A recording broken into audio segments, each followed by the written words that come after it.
and I'll decide when we get to Saturday.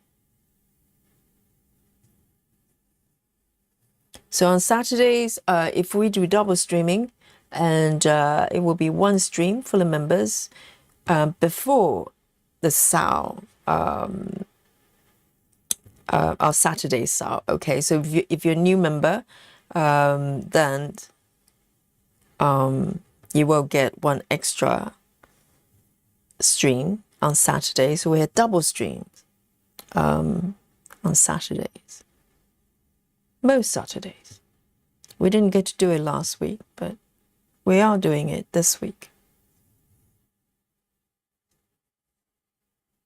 Oh, now this is looking a lot better. So the final 2 stitches here, I was stitching in the wrong spot anyway.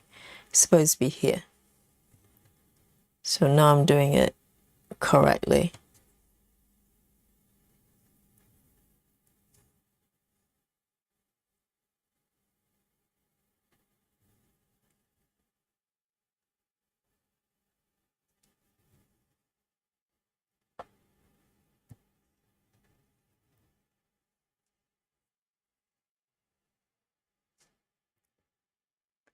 So Lizzie's having a headache, are you? Take a rest. And drink water. I think sometimes headaches can be caused by dehydration. I'm not a doctor, okay? I'm just saying.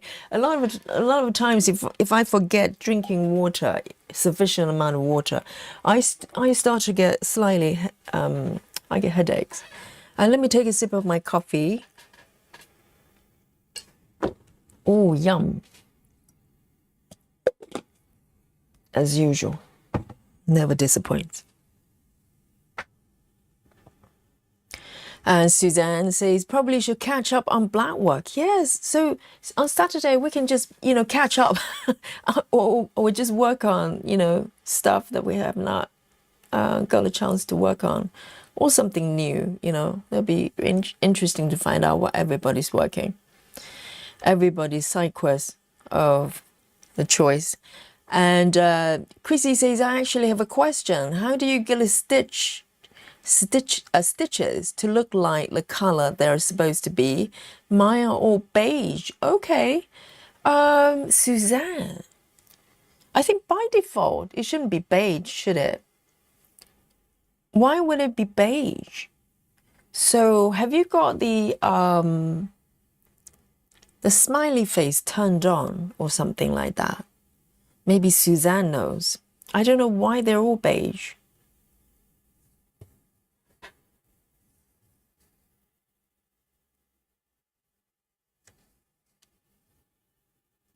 Samantha is getting the Larry stand today. Wow. You're going to love it though.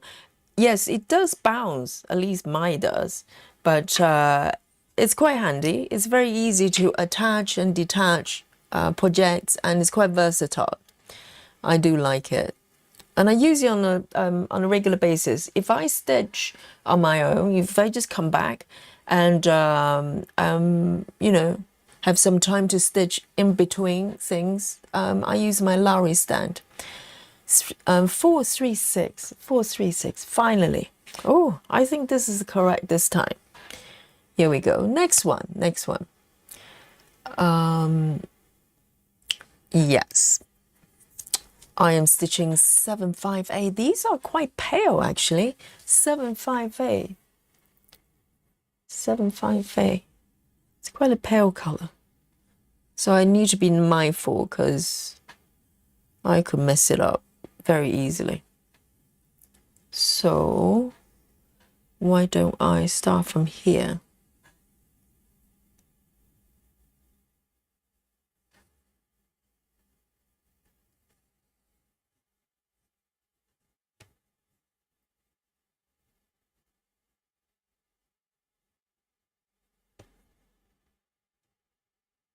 And let me know what you're working on today, okay?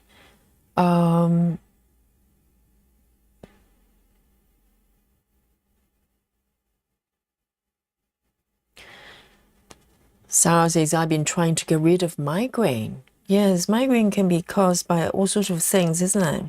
But I think for me, if I don't drink enough water, I definitely get some slightly headache, I get headaches, a migraine type of. But generally, I rarely get headaches.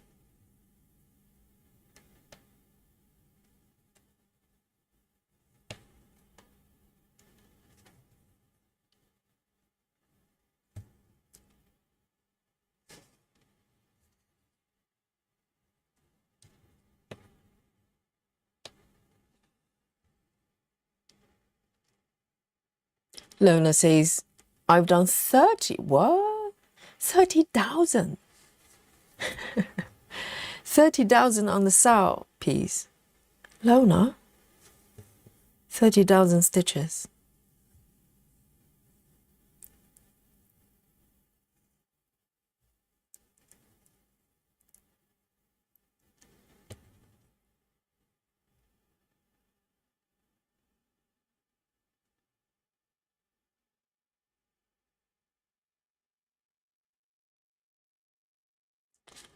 These two.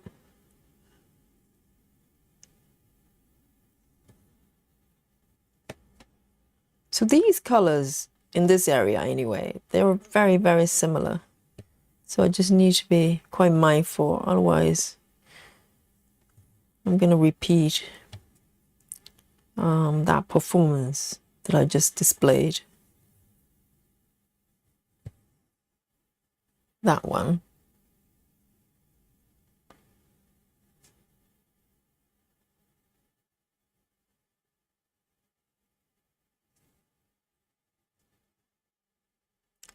These two, 1, 2.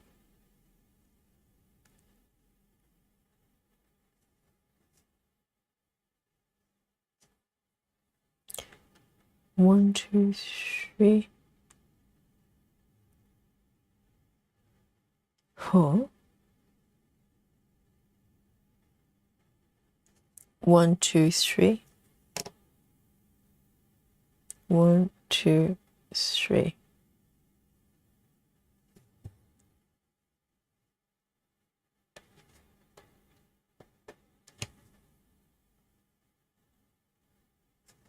I may need to fudge 1 stitch below here.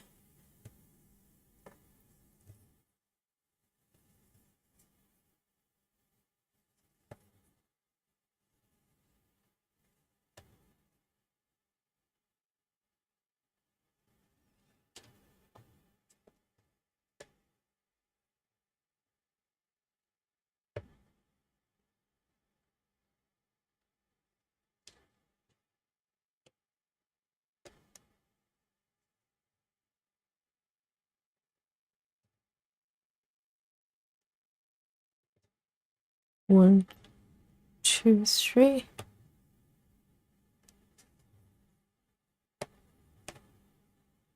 And I've been ironing quite a lot the recent days. I just find it so therapeutic. Because sometimes when I get busy, I kind of just, have no time to do it.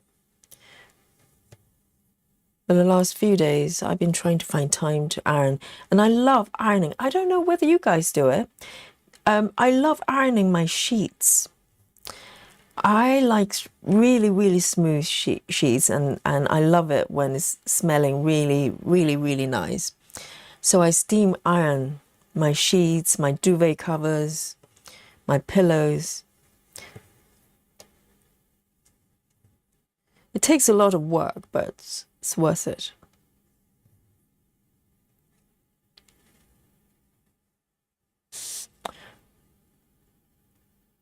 Lona says, Yogi, yes, 30,090 stitches. However, I slowed down considerably. I don't believe you, Lona. Lona says, considering I put in 19,000 of those in January, and I'm 8,000 stitches behind. Oh, so 19 stitches in 1 month. My goodness, just in one piece. Lona, you need to slow down even more. You're not slow enough. Oh, Sarah, I hope you're feeling better. Louisa says, what is fudging? Yes, fudging is a slightly more compassionate version of frogging. Or cheating. No, it's not cheating.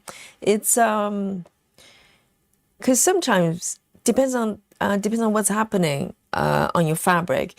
You can either frog like I did. Okay, I frogged ish. Yes. Okay, reverse stitching. But or you can fudge. So there are different ways to fudge. I think fudging for me would be, for instance, either ignore it. If the colors are very similar, you just ignore it and just keep stitching, right? That's one way of fudging. Or you can stitch over the stitches, maybe slightly different, colors or whatever. Sometimes it works as well. But we're talking about only, small numbers, small number of stitches, not when there's 2,000, okay? Just saying. So that's when, when you fudge. So it's a decision. That's why we have a mark called frog or fudge. That is the question. This is the judgment call you have to make as a stitcher. And I'm very lucky. I have the chat here. I listen to the chat. If I'm told to frog, I frog,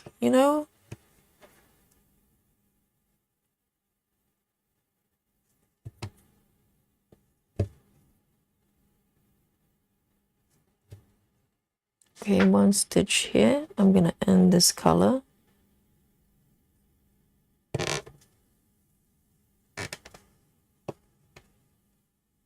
I just love this little face. And this is a little bunny smile as well. That's a mouse.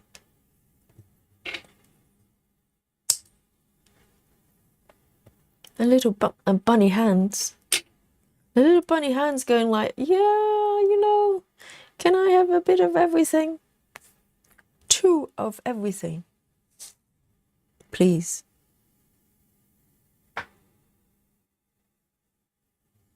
Okay, let me just double check here. 1, 2, 3.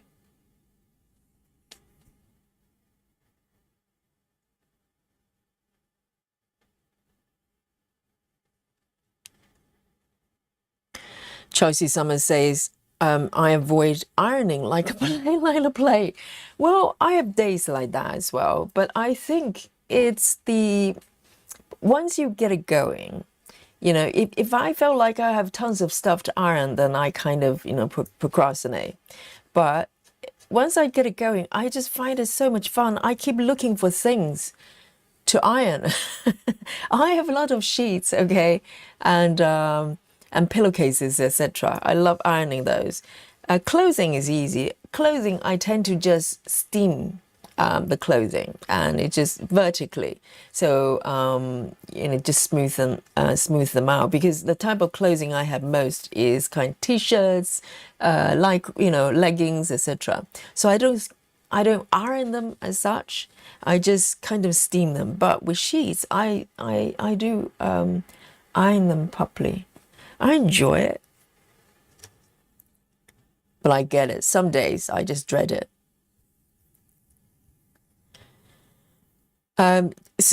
Suzanne says I use a mango on my sheets. Bit easier than ironing. What's a mango?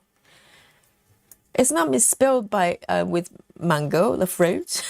Why would you use fruits on the sheets? But then again, Nikki actually showed I think it's a glass wiper that look like avocados. Oh, I don't know. The mysterious life of Nikki. It's all about avocados, giant avocados. Here we go. This one is 3064. 3064.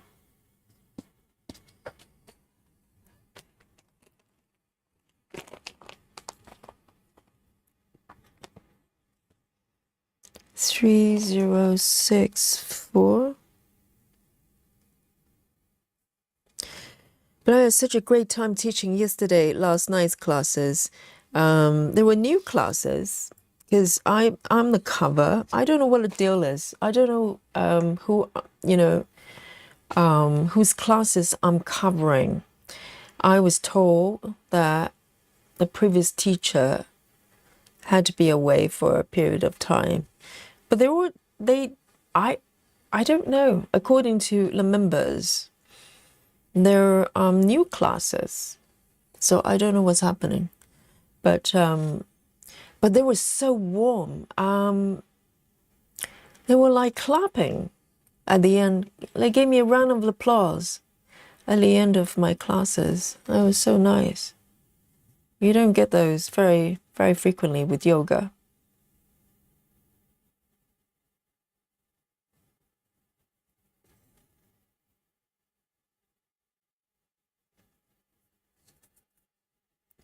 Lizzie says, I hate ironing. I can't stand up for long. It gives me pain and hurts me. My brother irons the bed sheets. I have to iron 6 shirts this morning. I don't enjoy ironing shirts because it's quite tricky, you know. It's very hard to do it properly. But ironing sheets is fine because we're talking about just flat piece of fabric. And I really enjoy it. And, you know, I enjoy the reward of having really fresh, smooth sheets to sleep in.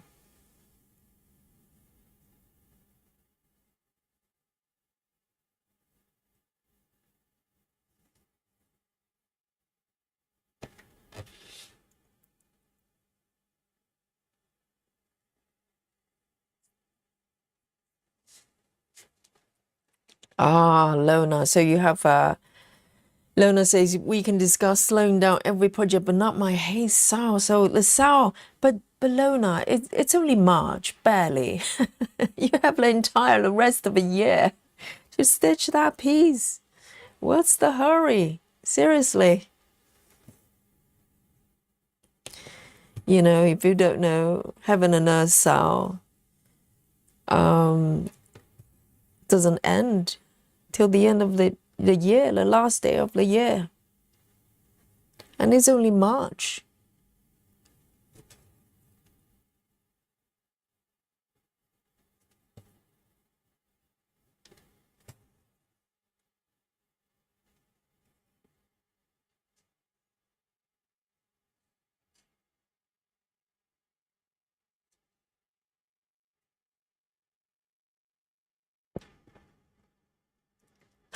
Samantha says, I have a sign that says, I do all my ironing in the dryer.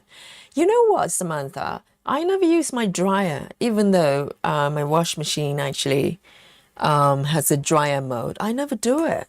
I just spin, drain them, spin, there's a spin dry, whatever it is they do. And that's it. I never use a dryer because it takes ages to dry anything. So I just dry them on the clothes racks. But I suppose if you dry them, they probably come out relatively smooth, don't they? So maybe that's one option.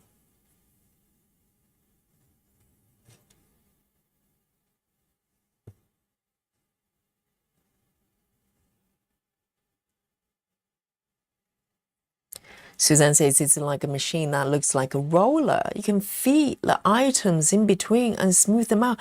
Oh, do you mean like a sometimes when you go to hotels, like they've got those pressers, heated pressers. Well, basically ironing for trousers. Is it a little bit like those? So it's a ironing version of spaghetti machine. You know, when you make pasta machine, you just press the dough and make the dough thinner and thinner.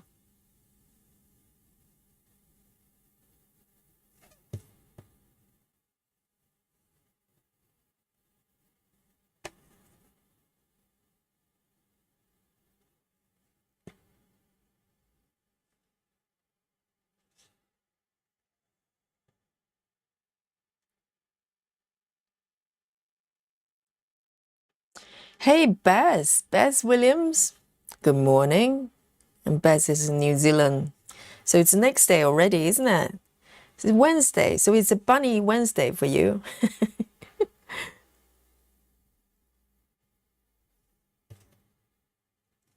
Let me do a few more here. I'm liking it. I'm liking the 5x5. It's helpful.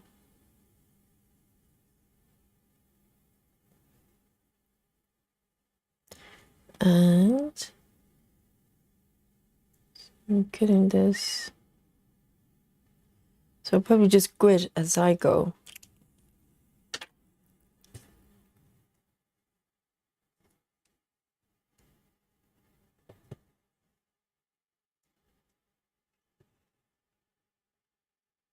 Oh, Bess is reporting from work club.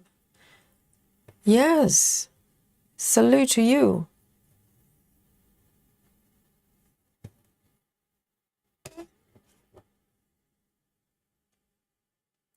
Lona says, Yogi, I want it done for my birthday present to myself. My birthday is June 8th. Hang on, Lona. So you're stitching the hay piece, which the deadline is, the last day of the year. But Lona's birthday is 8th of June. Guys, jot it down, jot it down. Surprise Christmas, surprise birthday, greeting, okay? And Lona is trying to finish it before June.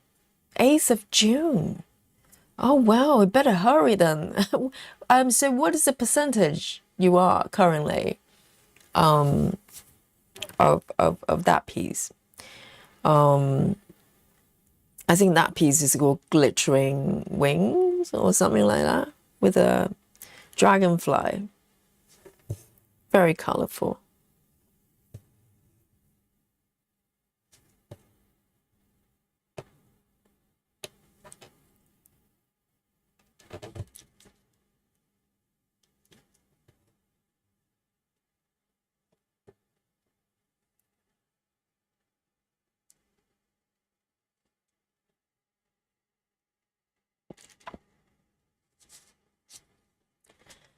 Suzanne says, somewhat like the trouser presser, but it's cold. And you do the cloths, when they're wet and then hang them. So it's cold. I don't know how it works. I can't visualize it. So it's cold. There's no heat, and you just press them when they're wet. Huh.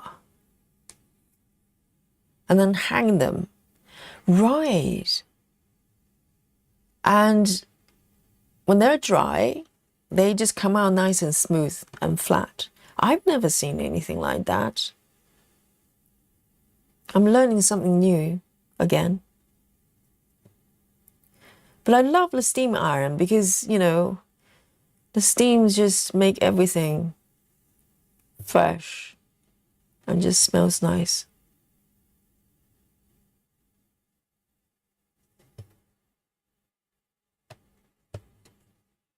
And with cleaning, my partner is doing a fair bit of it as well, the heavy duty parts, the hoovering, which I really don't love, and other stuff. But with ironing, I enjoy it.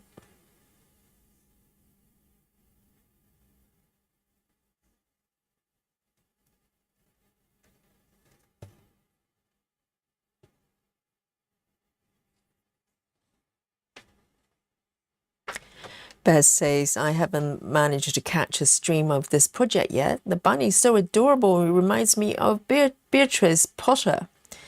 I don't know what it is. I don't know what Beatrice Potter is, but it's really cute, isn't it? Bess, I started this piece maybe over a month ago, and I stitched this piece 3 days in a row. 3 days in a row.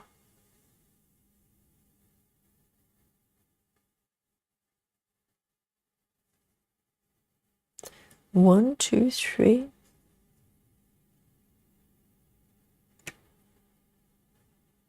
Oh, the lines blue lines are a little bit thick. So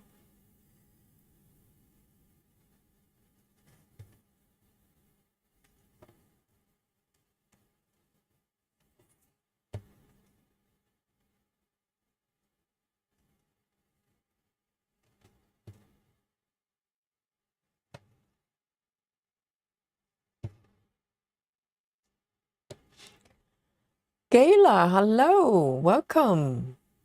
Lona says she's 34.6. Okay, 30. So you've got just under 70% till June. So June is like March, April, May. So you've got about 3 months. Well, that's a lot to do though. 3 months, you have to complete about 70%. Lona, you need to stitch faster. Yes. I was telling Lona to slow down. No. I take that back. I take that back. No, you need to hurry up. No, slow down, relax. You have to enjoy it. You have to enjoy it.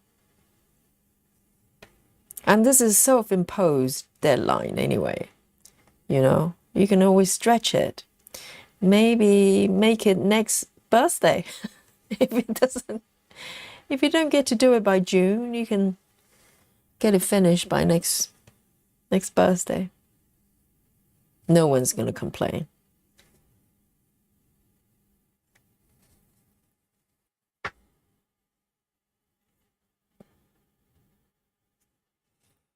Suzanne says it's really great for linen. Items like tablecloths and napkins just make them shine. Really? They make them shine.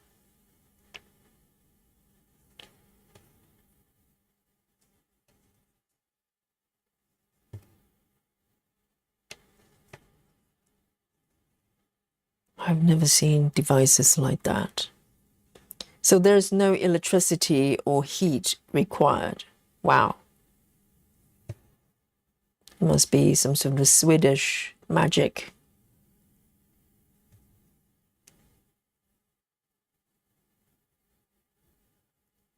One.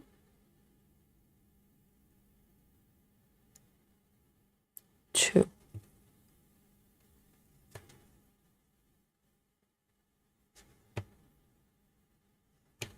Okay, let me end this one. Yeah.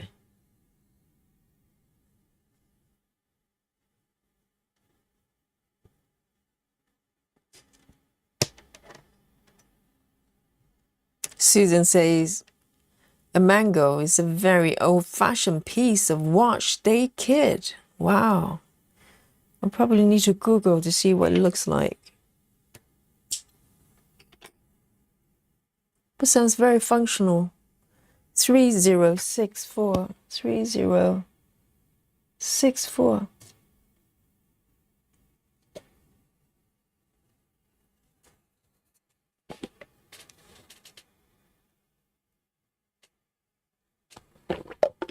Hi, Mandy Moran.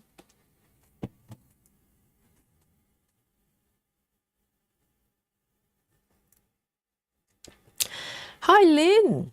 Lynn says, Yogi, I think gentlemen should help with the housework. You have a good one with Mr. Yogi. There's no chance, Lynn, you know? There's no chance I'll go out with a guy that does not do housework or does not cook. You know, a guy who doesn't know how to cook at all. For me, it's not it's not a man. Real men cook and they do housework. And that's kind of, minimum. 777.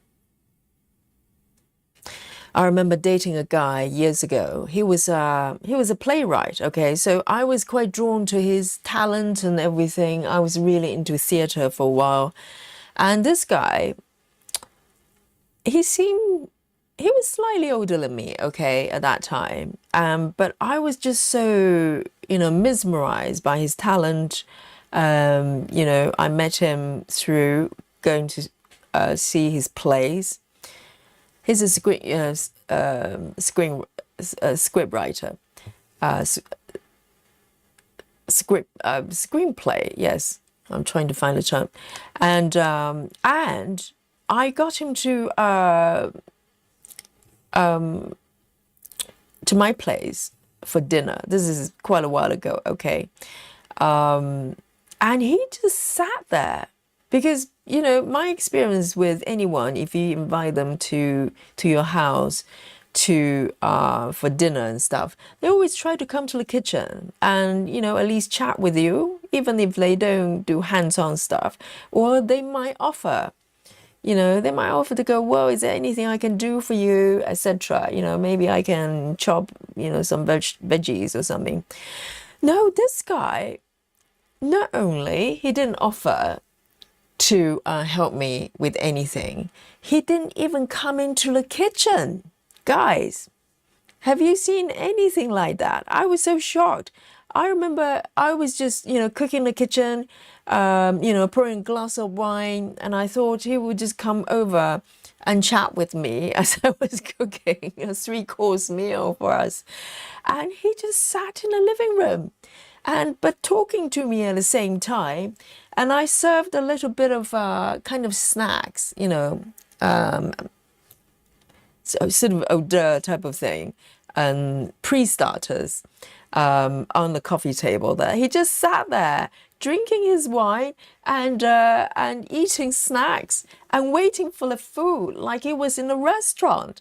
I could not believe it. I was thinking, what on earth is happening? And there I was, you know, just killing myself in the kitchen and trying to cook a meal for 2. I couldn't believe it. He literally just sat there throughout the entire process until I served the starter. Guys, is it a mystery that I stopped seeing him? I was just thinking, well, maybe, you know, he was a slightly older guy. He was about 10 years older than me, you know, and I thought, well, maybe it's a generation thing, you know, but I'm sure, surely, just out of, you know, courtesy, you would come to the kitchen and try to help out or something. At least pretend. Seriously, I was so shocked, so shocked.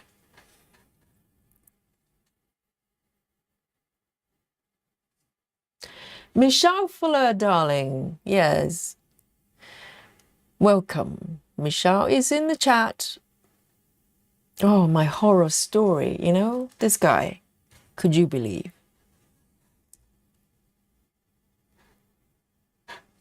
And Maddie Cross Stitch is here as well. Hello, hello.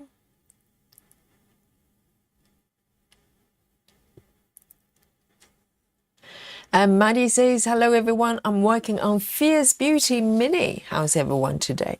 Oh, I'm very well if you're asking. And how about the chat? I think the chat, some are having headaches, but other than that, majority of us are pretty good.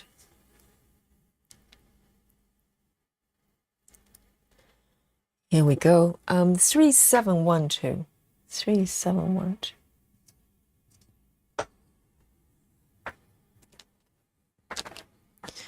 Yes. I don't care how, you know, how talented you are. If you're not helping out in the kitchen, you're out. You're out of my life.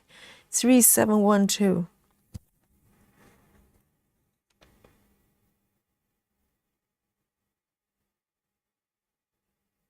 He literally just sat there like he was in a restaurant. He was probably, you know, internally complaining. Where is the food? Cook it, you know, make it, you know, do it faster. Seriously.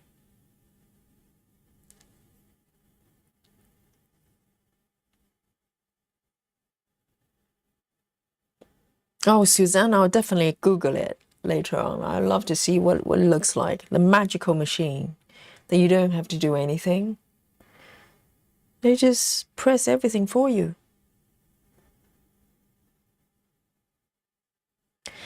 Maddie says, my birthday is on the 22nd of this month, of March. I'm ecstatic because my mum wants to buy me a stand. Yes, what kind of stand? How nice. Definitely, that's very nice. You know, when your loved ones starting buying presents for stitching. They really love you. They're embracing your hobby, your strange hobby.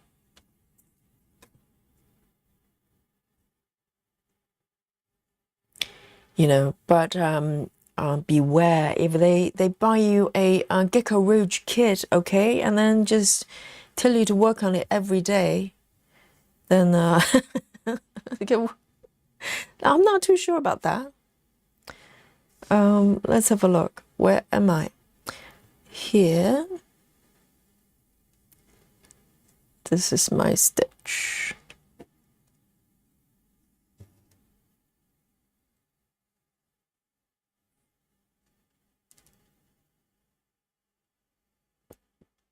Lizzie says, I'll pay someone to do the ironing for me if there was more of it.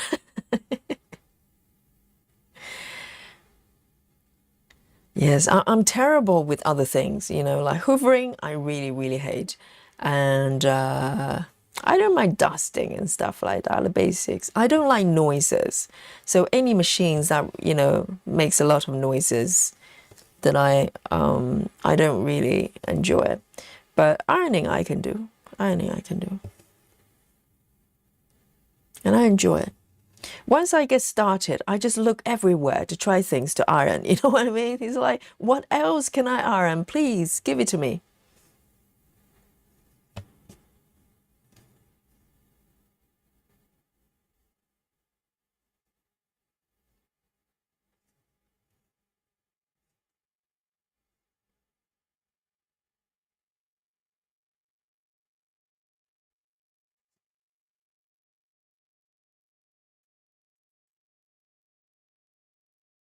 Lona says some men felt entitled. Yes, but I wasn't getting that vibe because he was quite a gentleman, you know, up to that point. And I was so shocked. So I was thinking maybe it's age gap. Maybe it's age gap. I don't know. So some of you might know. Do people from, you know, maybe slightly older, I don't know, do they come to the kitchen and help out? Or do they feel like, well, it's a women's job? Because I didn't get an impression from this guy that he was, you know, kind of thinking the women's place is in the kitchen or something like that. That's why I was totally shocked. He was just sitting there, not a care in the world, eating his snacks.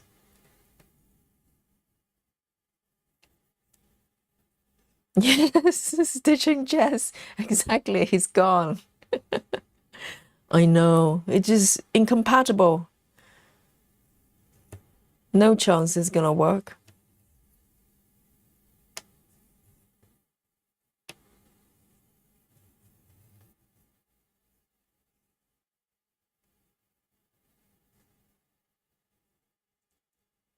One, two. Let me double check.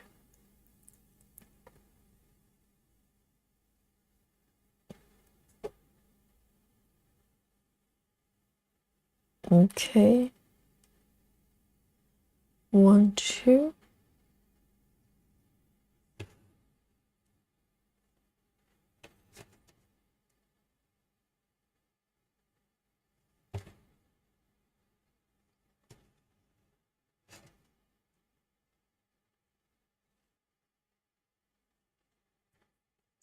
Slow cook yogi. I know.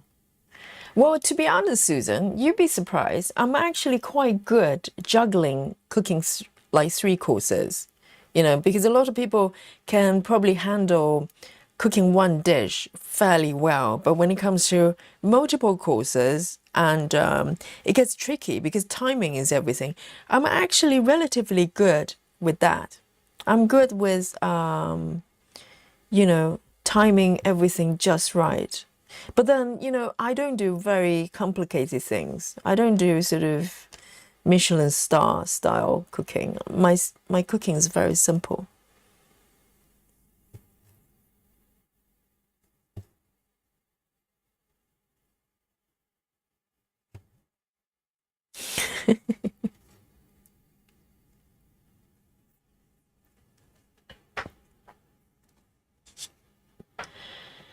And Alison says, I'm really lucky. When my hubby is home, I don't lift a finger.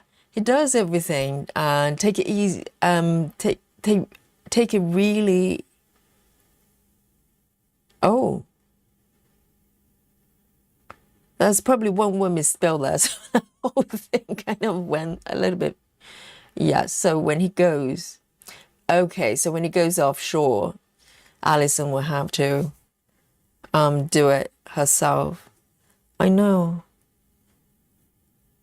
And I think cooking for someone is an expression of love, isn't it? You know, there are not that many things better than trying to feed the people you love and serve them some really nice food.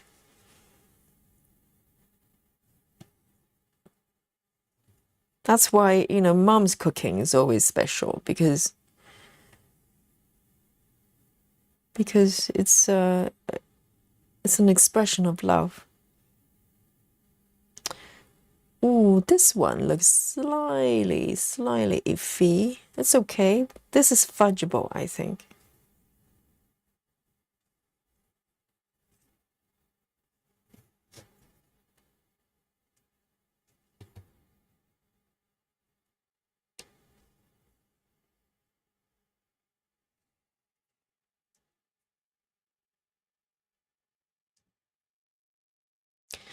Maddie says regarding the birthday presents, Maddie says mum said, whatever you like, whatever one I like, but I don't want to get one that's huge.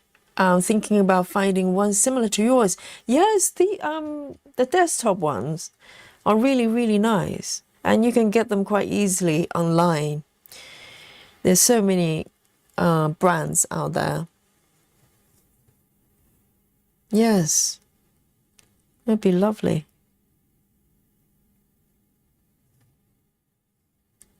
Okay, I'm gonna end this stitch here before I get lost. Because I just get ambitious and I keep going and then I get lost.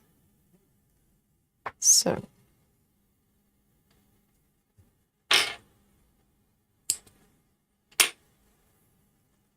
3712, 3712. And this is a really cute little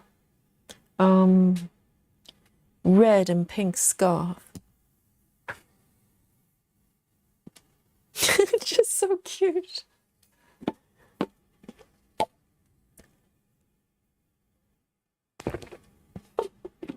Lizzie says, my dad cooks, irons, washes up, but my parents do have a housekeeper to come and clean every other Thursday. That's nice. Yes. Because particularly if you have a size, quite sizable house, then, it's a lot of work, really. Alison Rennie says, my birthday is this month, Friday the 13th. Really? Do we get a Friday the 13th? Because 13th is not that far away. This is 3rd of March. And 13th is Alison's birthday. Oh, yes, definitely. You have to come on here. So we can wish you a happy birthday on Friday the 13th. Oh, hang on. Friday. Oh, we don't have streams on Friday, do we? But come on Saturday, And we'll wish you happy Christmas then. Not happy Christmas. What am I saying? Happy birthday. It's not Christmas yet. And Janine, hello. Janine says, hello, Yogi and friends. Very snowy here again. Really, Janine? Stay safe. Are you at work or are you stitching? It's snowy again. Okay then, 3830. 3830. I'm just filling in the space here. I think it's here. 1, 2, 3.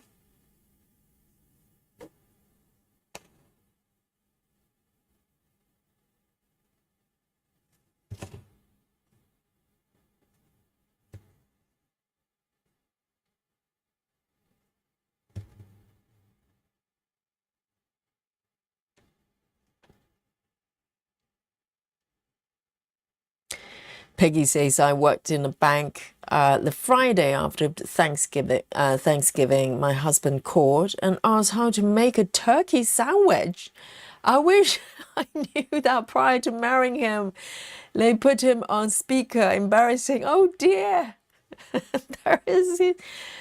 Okay, Peggy's husband does not know how to make a turkey sandwich, okay? Next time, yes, the instructions would be place a piece of turkey and take 2 pieces of bread and just sandwich the turkey in the middle. Very complicated, clearly.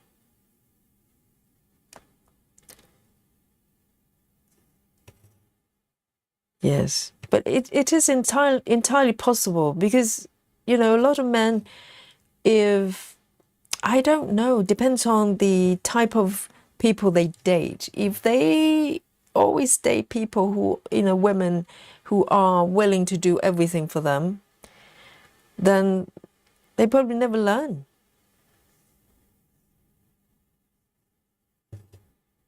I cannot imagine that.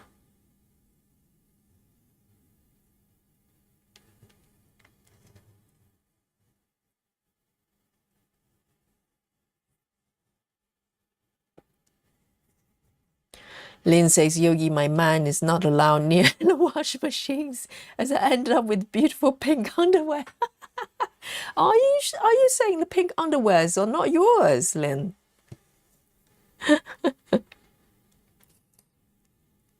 That's hilarious. Why would anything turn pink?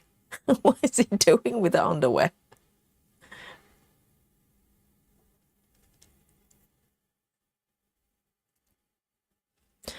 Susan says, maybe it's the way his mother brought him up. I think there's probably quite a lot. And also, maybe the type of women he's been going out with, you know, as I said, if he just somehow chose women that would just do anything for him, then he just didn't know any better. He didn't know it's rude. Just sit there and eating snacks.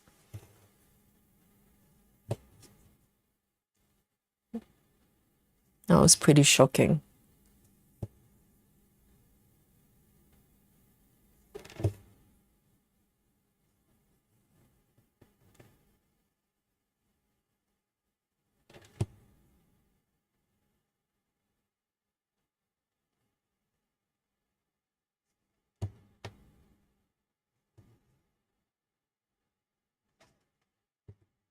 Oh, this cute little scarf.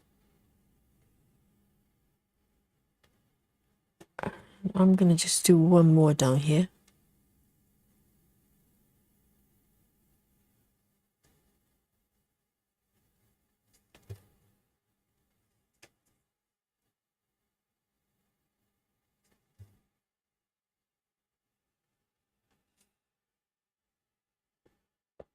Lona says, my youngest son's dad never helped in the kitchen. Oh.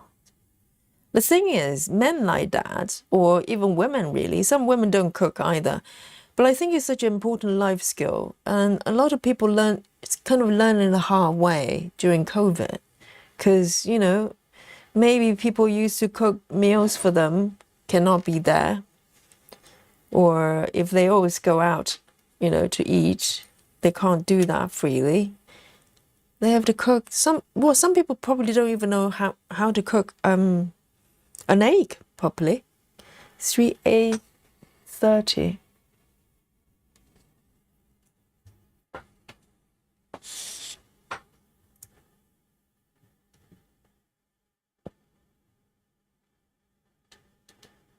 Chelsea Summer says, I'm sorry, if you want to talk to me, you need to be in the same room as me. Me too. Chelsea Summers. Yes, exactly. It's not hard, you know. Just use your legs. He had legs. They're working. Just walk to the kitchen. And I don't mind, you know, if you come to the kitchen, even if you don't do anything, you just, you know, stand there, maybe just chat with me. That's very, very basic. Very, very basic. So I don't know, maybe some sort of alien planet that you came from.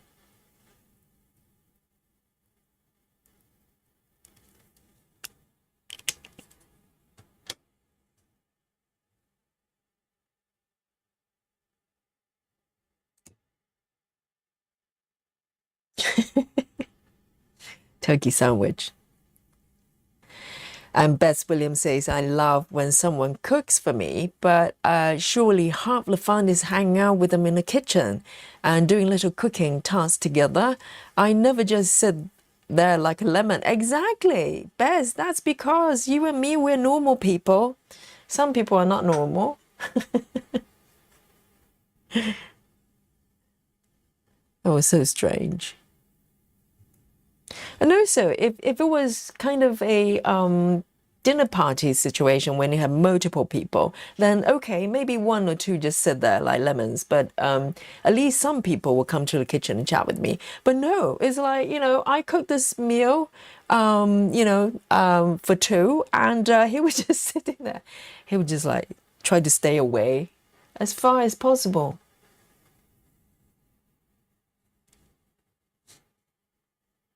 All right, then, I'm going to do a little bit of this blue suit. That is so cute here. Let me just move my hoop a little bit higher there.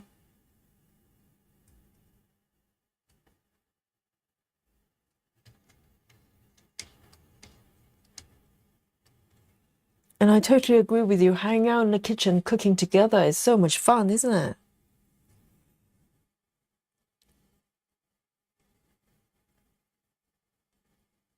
$158? $158. Yes.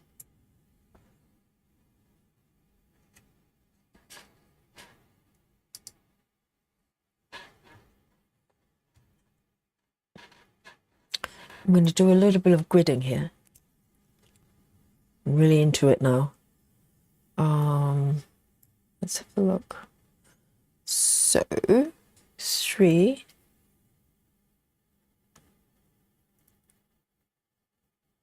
There.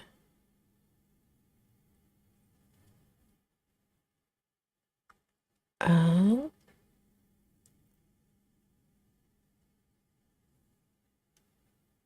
1, 2, 3. There.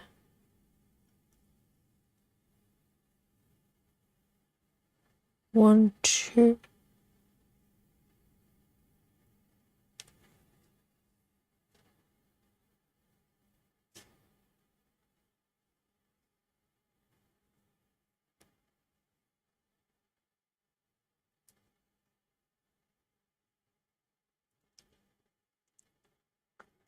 And 1, 2, 3, 4, 5. There. Something like that.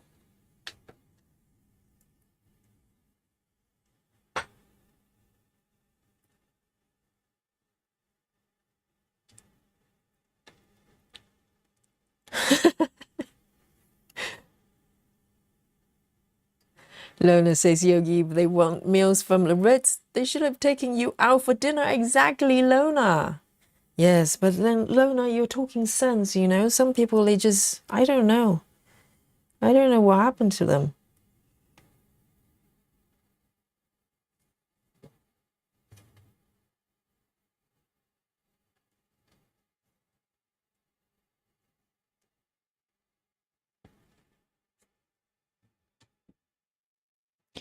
Janine says, my husband cooks me breakfast on weekends. It's very nice. I cook most of other meals, but it's okay. I don't mind. He even does the dishes now and then. Yes, it's a give and take, isn't it? If you don't cook, let's say if you're just hopeless with cooking, then you do the dishes or clean up, do something. And if someone else is cooking for you, maybe pop in, just pretending to say, hey, is there anything you would like me to do? Can I help out? Or just stand there or sit there and chat. How's that?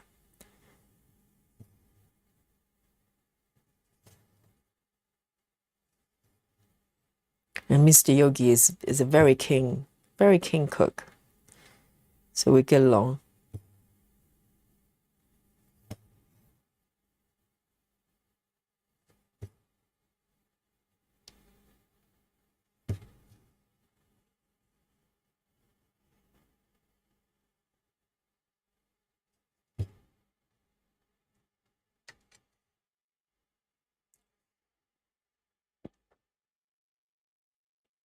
Peggy says my dad was a great cook. He was a cook in a merchant marines. Oh, he has to please a lot of men. I learned from him. So is it like army? Yes. Well, I suppose when it's all men, someone has to cook. And it's a great skill to have, I think.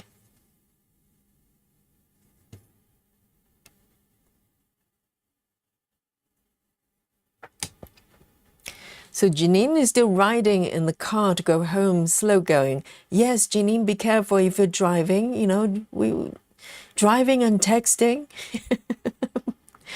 And be very mindful and be safe, okay? Particularly it's snowing really bad.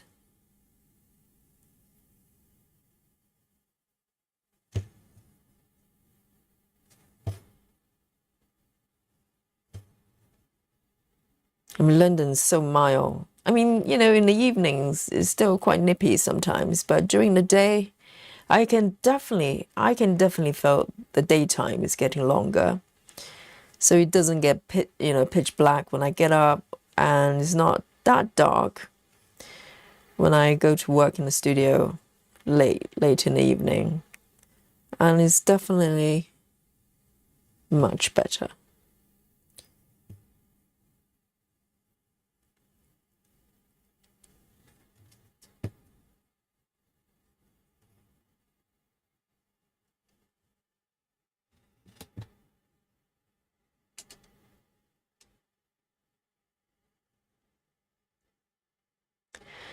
Peggy says you had to be there, Yogi. He grew up on canned tuna, out of can. I was very young, I see. But sometimes when you are, if you're born in maybe in a period of time that's everything is kind of more restricted, you have to be more creative, isn't it?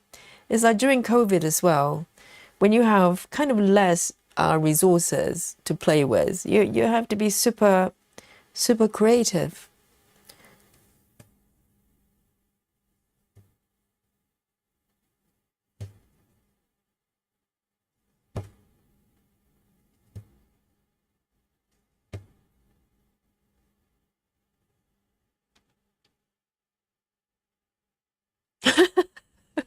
Lona says, Yogi, he didn't even hand feed you snacks. No, I did not have any snacks, Lona. I was just, laboring, killing myself in the kitchen and trying to cook it as fast as possible because I was feeling quite awkward. I was just literally just silently cooking there in the kitchen. I don't know how I survived.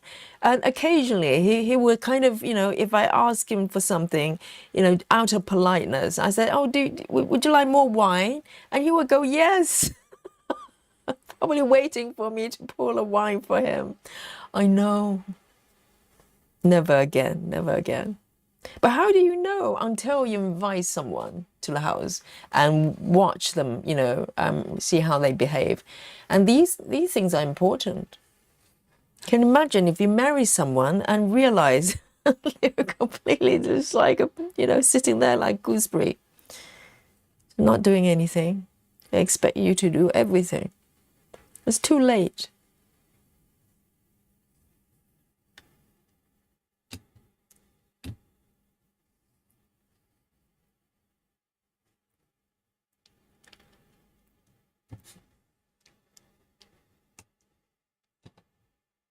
And Peggy says, these days, I say, go to McDonald's.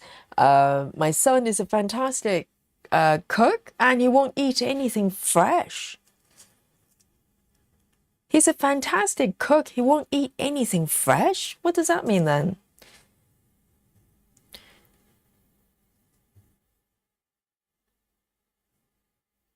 Interesting.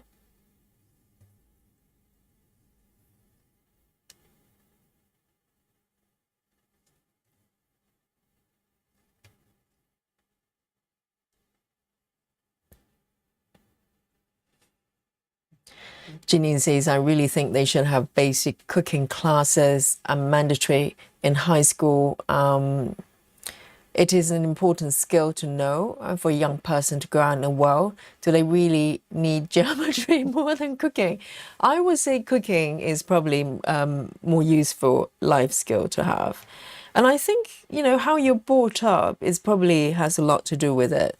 You know, some mothers, you know, or parents, they feel like, you know, they're really good cooks, and they don't want the kids to come in and mess things up. Sometimes that happens as well. So kids are used to not coming to the kitchen because they're always told to stay away. That can happen too. So I think mothers need to, you know, open up the kitchen. It doesn't matter if they mess it up. Rather than, you know, later in life, they're clueless.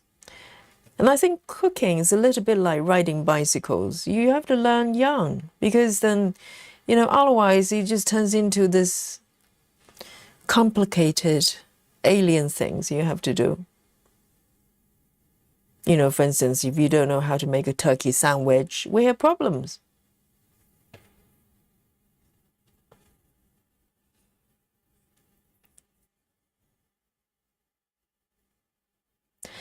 Lovisa says, here in Sweden, we have a subject in school called home management, loosely translated like a home thingy. Yes, I think most countries probably have something like that.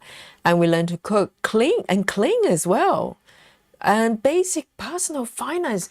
Oh my God, that's so important, because, you know, no one ever taught us how to manage money. You know, even cooking. I'm sure they probably have, you know, some sort of cooking classes as well from time to time. But no one ever teach you how to manage your finance. No one. Even parents don't really do that. They teach you how to be a good person and how to do well in school, for instance, but not how to manage your finance.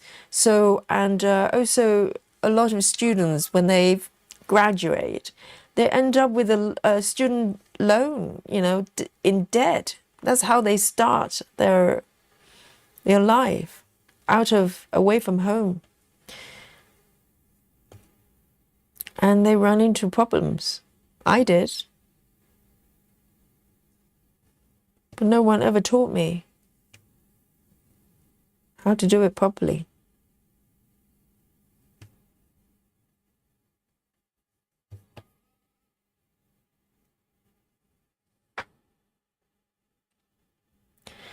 Auntie Crazy says, my husband cooks and I do the dishes afterwards. It's a good system for us. Yes, it's partnership, isn't it?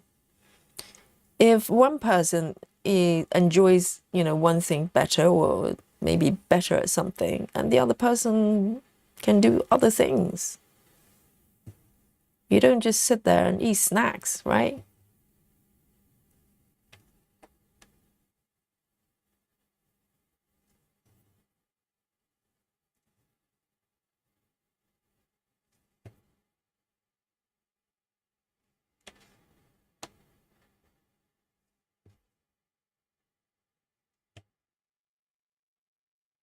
That's lovely. I love this blue.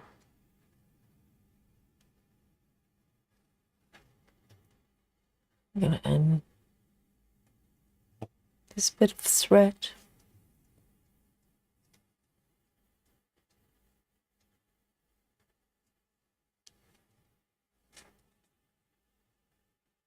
Oh, since World War II, so that's a little bit ago. We're talking like 1940s, 30s, something like that. And Jacqueline, hello.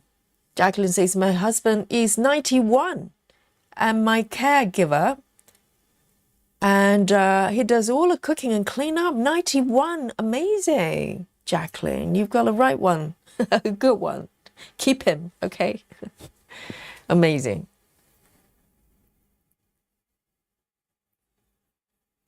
Auntie Crazy says, when husband is recovering from surgery, predicting lots of peanut butter and jam sandwiches or cold cereal for dinner. Yes, you can't go wrong with those.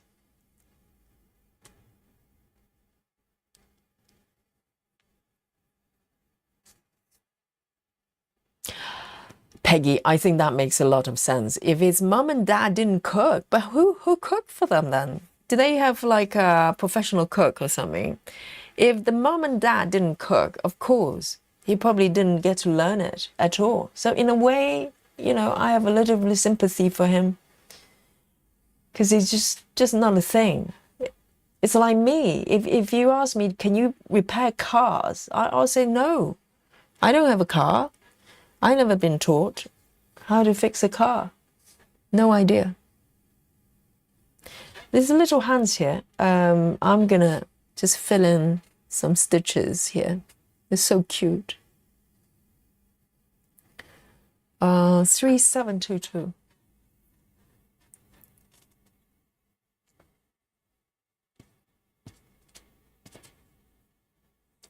Three, 722.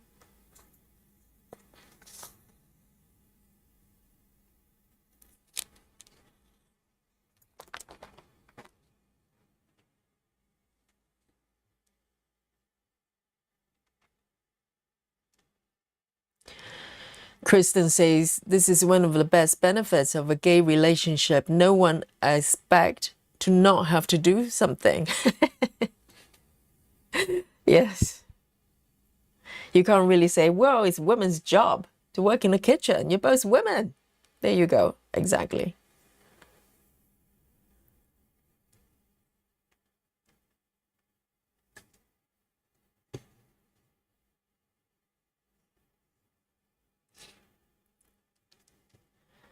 Peggy says, my husband won't eat my son's cooking. My husband won't eat vegetables. Oh, dear. I love vegetables. If you just give me a plate of fresh vegetables, a little bit of olive oil, and some salt, some sea salts, I'm happy. I don't ask for a lot.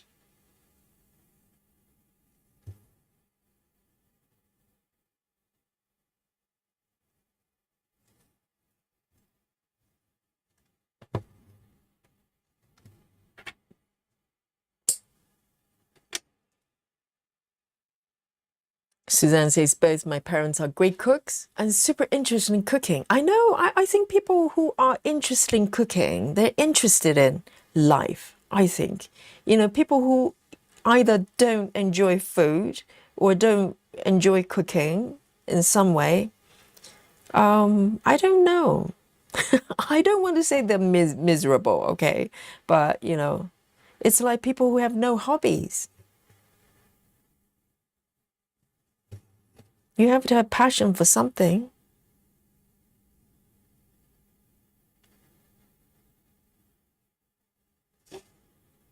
It's one stitch here. So I'm trying to be good and not to carry my threads too far. So I'm starting and stopping. But there's 3 stitches here. I think that one is done. Okay then, 3722, 3722.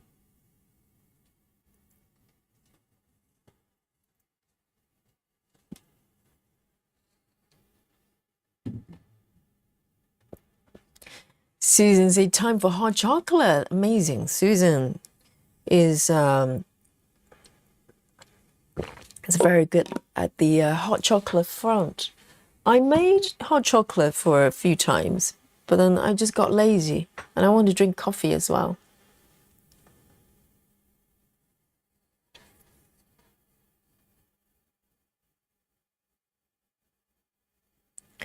Suzanne says, I just recently let Alex start helping me in the kitchen, but it's mostly because but that's mostly because of my knife phobia. Oh, really?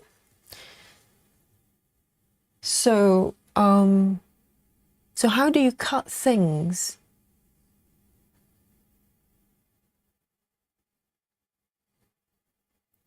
So ninja stitch, which is quite rare for this pattern. 1 stitch. 3712. And is there a way to overcome the phobia? Because it's quite inconvenient, isn't it? If you can't cut things. Janine says finance is definitely another thing they should teach. My husband can't do finance at all. I do it all. Worry about him if I cook tomorrow. Yes, I know, because these are the things they don't teach you. They teach you all sorts of things, but not how to manage your money and how not to get in debt. And, you know, a lot of us have to learn it the hard way.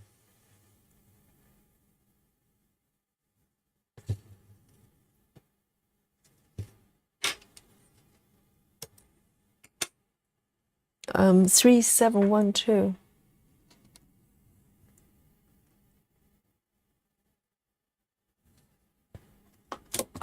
Oops.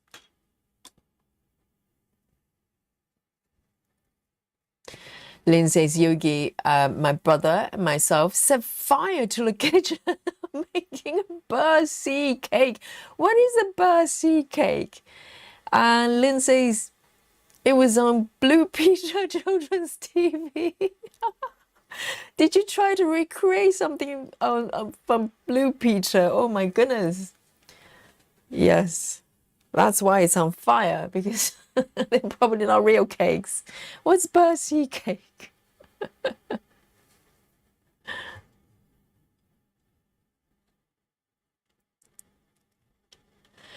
Rachel says, we had business finance and law class that was optional in high school. Oh, really? And she says, I took it and it was I was bored with it, but I love stock investing now.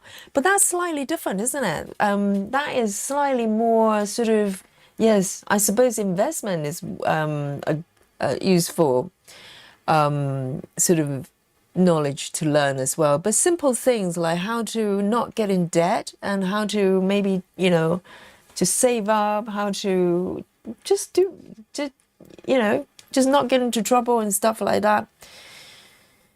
Sound Stitching says, I taught my children how to cook and grocery shop by planning meals and shopping based on that plan. They were taught to manage budget. Oh, that's a good one. That's a very good one. Yes, how to manage budget and clean and do laundry. Yes, you know, of course, you know, my belief is always savings important, but how to learn how to create resources, you know, to create more rather than savings is only one aspect of managing your finance. It's about how you can be creative and find different ways of, you know, bring in to make finance more abundant. And so the two sides, isn't it? It's about managing budget and also not to spend beyond your means. That is so important. So, you know, a lot of times we're just rushing trying to buy things, but it's about having that patience and know that you know, there's certain consequences if you overspend, that kind of stuff. Really basic stuff.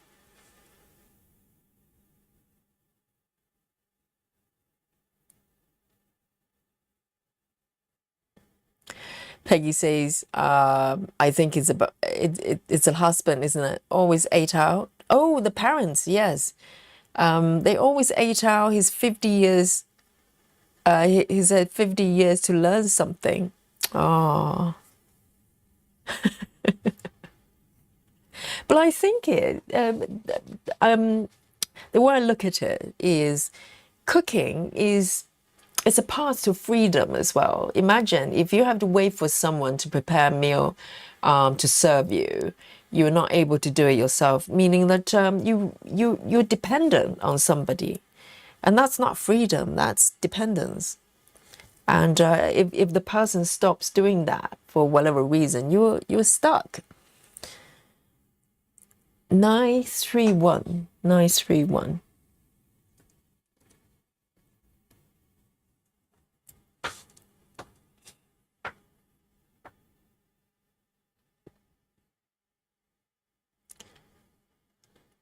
So 1 stitch there.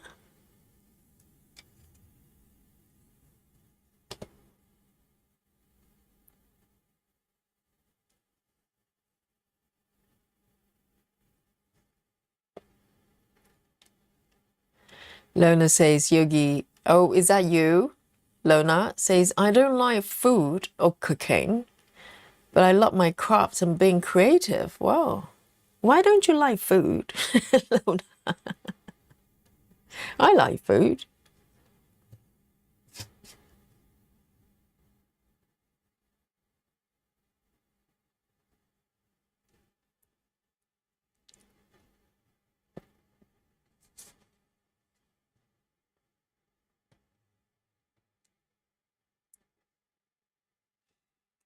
And Suzanne referring to the knife phobia. She says it's actually got worse when I get older. I can cut up stuff myself, no problem. But watching other people cut things, okay.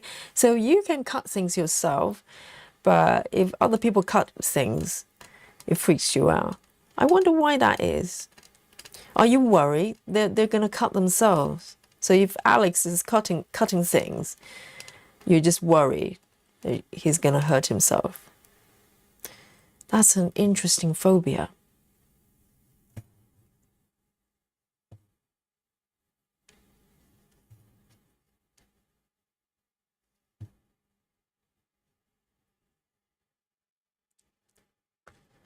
Hi, Nutty.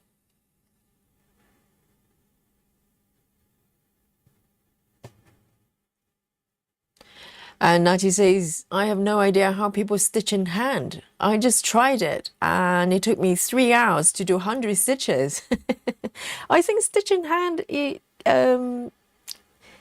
for me, it doesn't really work when I'm stitching like 25 counts and stuff. Maybe 14 counts I can last for a little bit. But it's not really for me because my hands just get really, really sore. Yeah, some people can do it, like stitching mummy.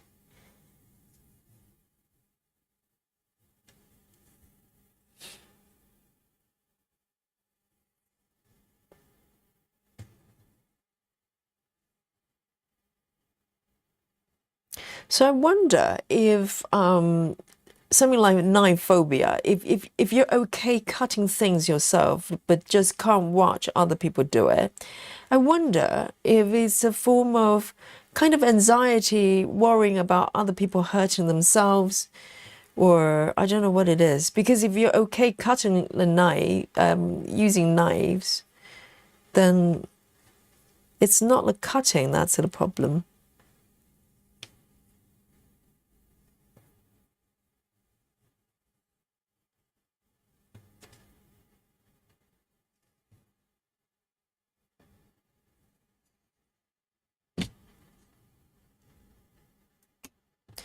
Rachel Morton says, I love food, hate cooking.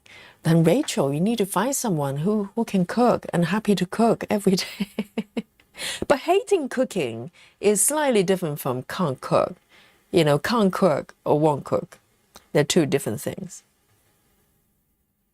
There's a TV program called Can't Cook, Won't Cook. Which one are you? But I suppose if you don't enjoy cooking, you probably try to cook less. Therefore, you are less able to cook. That's just the way it is, isn't it?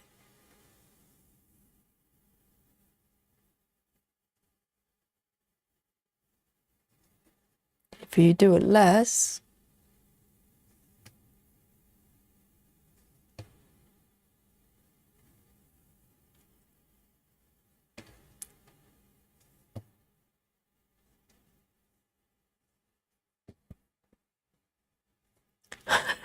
Lona say food bores me and put pounds on me.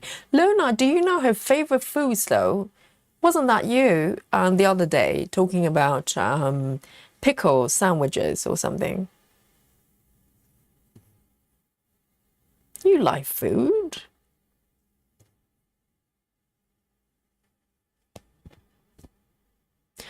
Captain Squirrel, hello, hello. Good morning. Lizzie says, I love food. My dad and I are real foodies. Yes.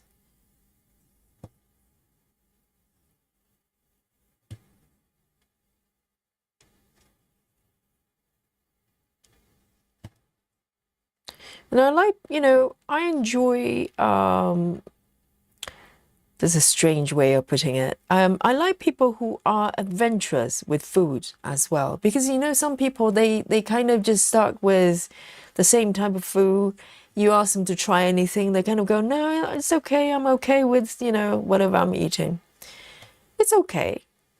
But it's more fun when you're a bit more adventurous, isn't it? Because there's so many cuisines and different types of food.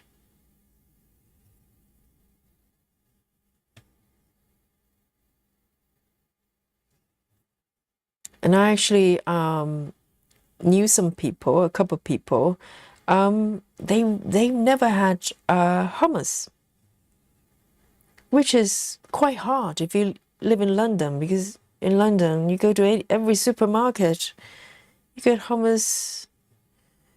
There are restaurants, Lebanese restaurants, Turkish restaurants.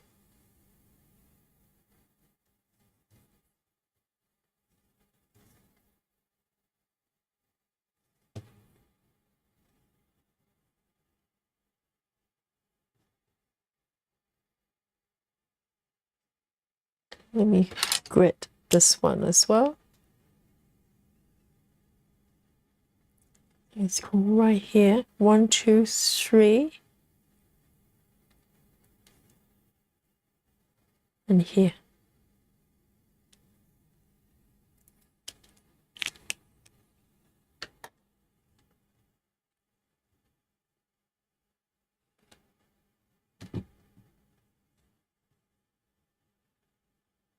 Ah, I see. So Suzanne has actually watched her mom getting injured with a knife. Okay, so there's a trigger there. So maybe from then you just kind of get anxious, thinking it's going to happen again.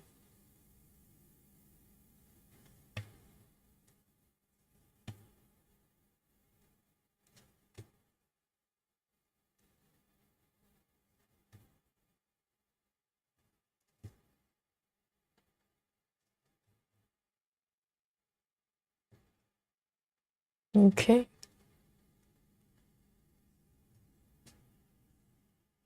Going to end this one here.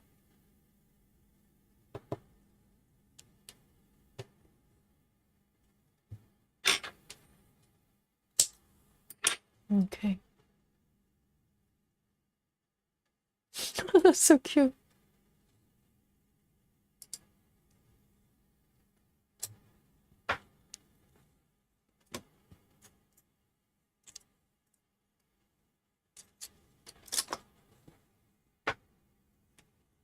Let me take a sip of my coffee.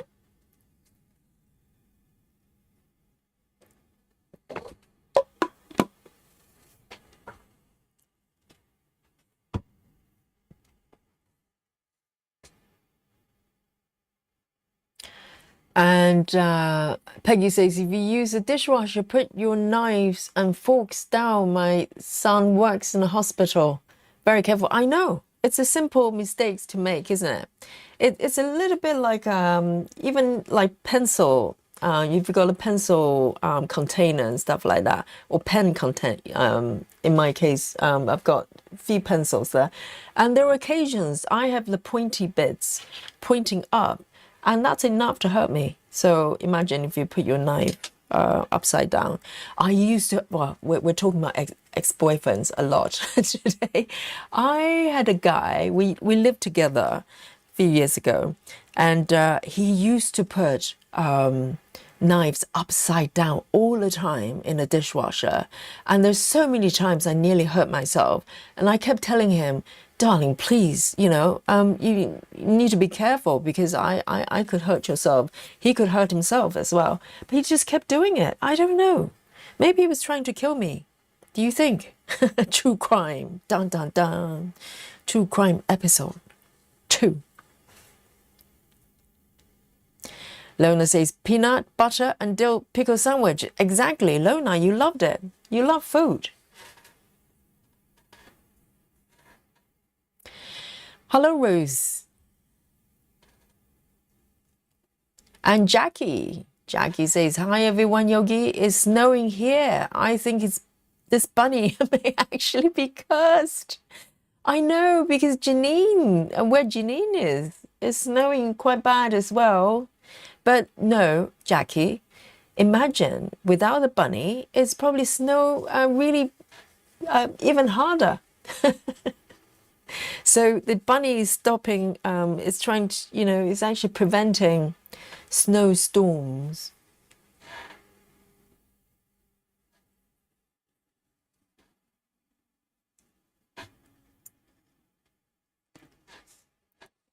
Lona says, my dietitian told me today that I just have to force myself to eat.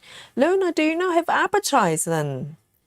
You need to explore and figure out what you enjoy eating. Food doesn't always put weight on you. It's just that, you have to pick the food that's nourishing your body and is enjoyable to eat as well. They're definitely out there. You need to eat, Lona.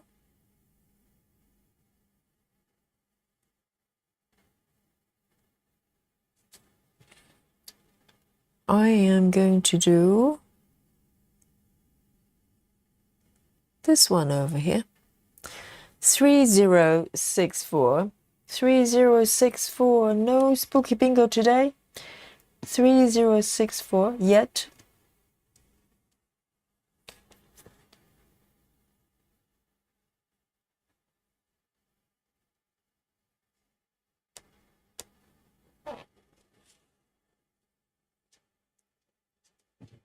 My God, over 1,000 stitches so far today. 1,051 to be precise, Valona.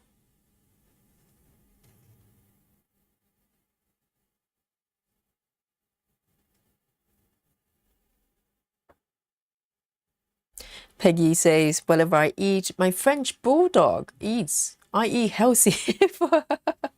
Yes, dogs, they can literally just eat anything the human eats, isn't it?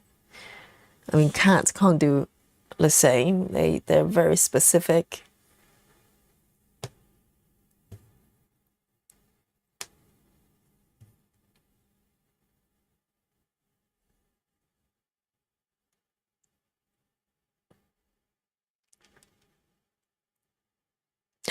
Jackie says every time the bunny comes out, it snows.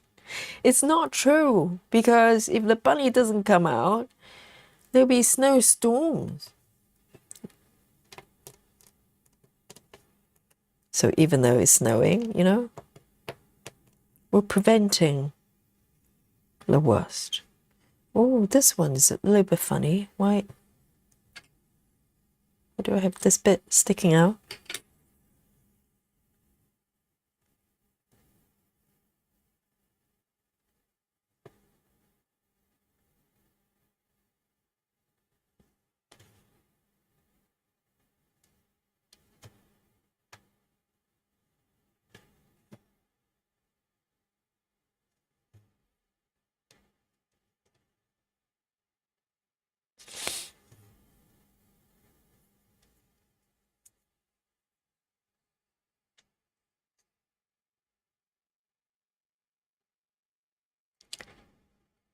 Suzanne says, I just finished stitching that color. This one, 3064.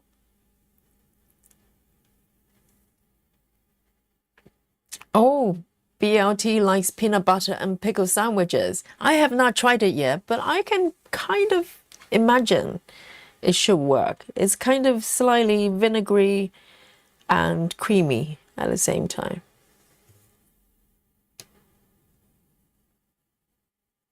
That's Lona's invention. She's got copyright there.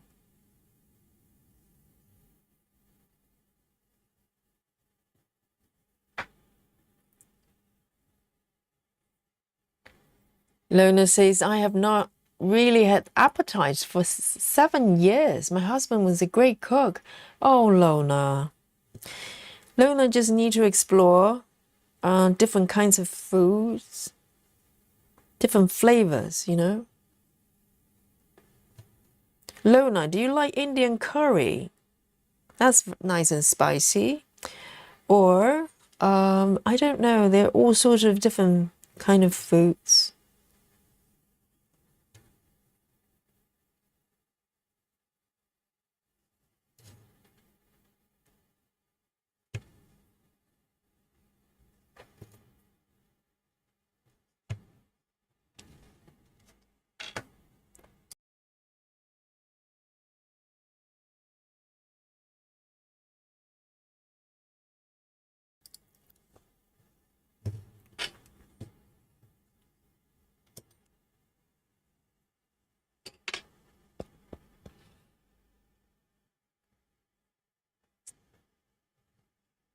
Wow. So Lona is trying to reach 35%. My goodness. Samantha says, finally got all set up with my stand and is holding the 7-inch by 7-inch Q-snap really well. Now I have more stitching surface. Yes, interesting. So, you know, Samantha, let me know if the frame is stable with the standard attachment. Well done.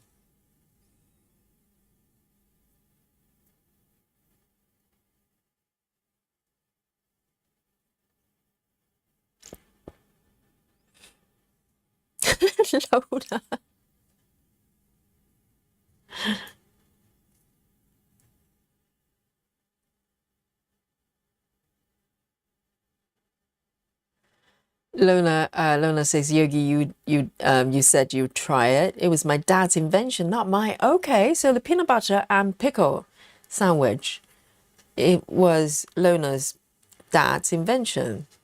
I'll definitely try. I just keep forgetting. I need to get the pickles. I want to get some gherkins because I always have peanut butter in the house, but not always have the pickles. I'd love to try it. Sounds interesting.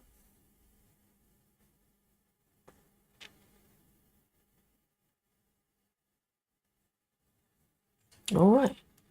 Blue stitches coming for this little blue suit. A23. A23. They're quite a few stitches.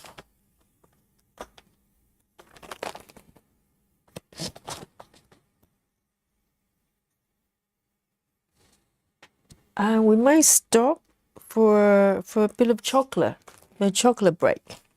How's that? So I'm gonna just park this here. I think it's chocolate time, isn't it?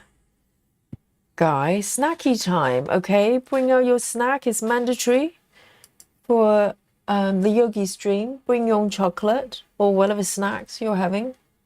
You know what I'm having. I'm having my chocolate button. Dun, dun, dun. Let's have a look. And I also got a block as well yesterday of the same brand, the 73% chocolate. I've got a block as well. Yes, the chocolate buttons are here.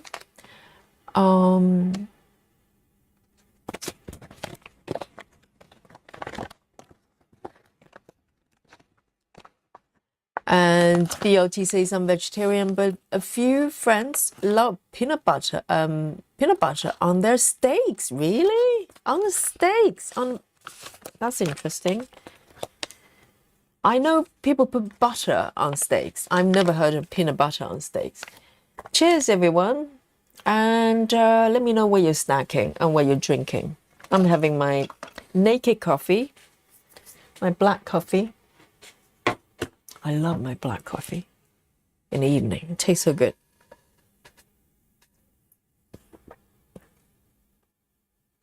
Lona says, spicy food messes with my belly, but I could eat Indian curry 3 times a day.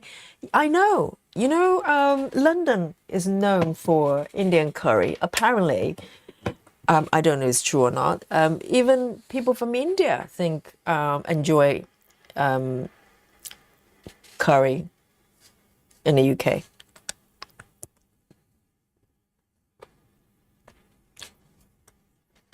It's one of the most probably popular cuisines in the UK.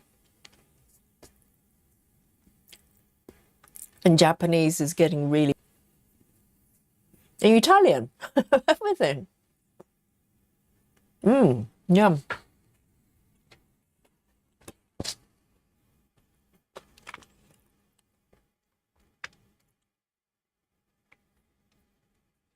Samantha says, 17-inch and is stable. I use a cloth where it tightens to protect the fabric too. Yes. Just make sure it doesn't sort of slide forward and back. That's what happened to me. Peggy says, do you have spice bag takeout? No, I've never heard of spice bag. Over here, if you go to a lot of restaurants, but also if you get takeaway, it's definitely one of the most popular foods. But I'm not aware there's a chain Indian restaurant. Is there one? Those in the UK. I'm not aware there are sort of chain Indian restaurants, because most of them are independent and they're all really good. The standards are quite high. You know, a few poppadoms, a naan, garlic naan, pilau rice.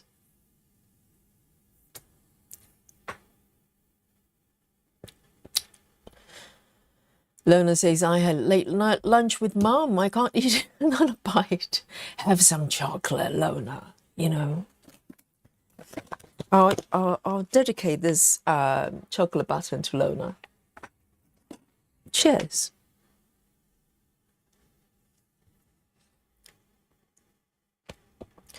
Lizzie says, I really ought to treat myself those chocolate buttons, but knowing me, I like demolish the bag in one life. You probably won't. These are really satisfying. You know, I only need like 2 of them.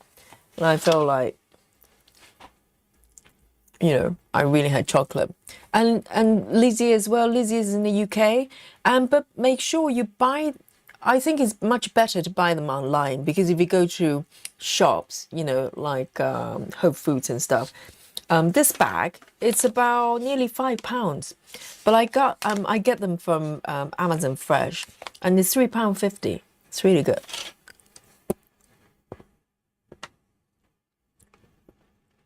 Suzanne says, just finished 300 stitches. Well done. Oh, guys, are you so fast? Samantha is having Dubai white chocolate ball.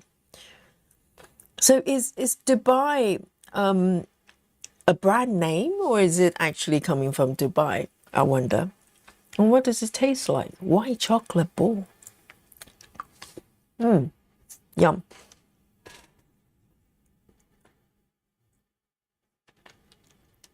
Lona says, my husband loved peanut butter and waffles. Waffles as in those little waffle thingy. Well, I suppose waffles are kind of sweet, aren't they? So, but that's an interesting combination. Lovely, really hit the spot.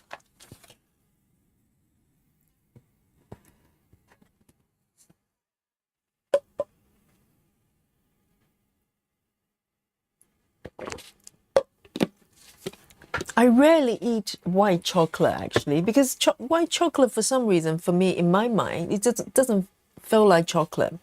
Because chocolate, for me, has to be kind of dark and bitter. Like some people, I don't know.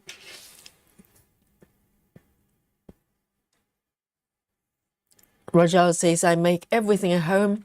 My son will not go outside to eat. I'm Indian. Well, but Rajal, you're probably a really, really good cook. And yes, I bet Rajal's Indian food is delicious.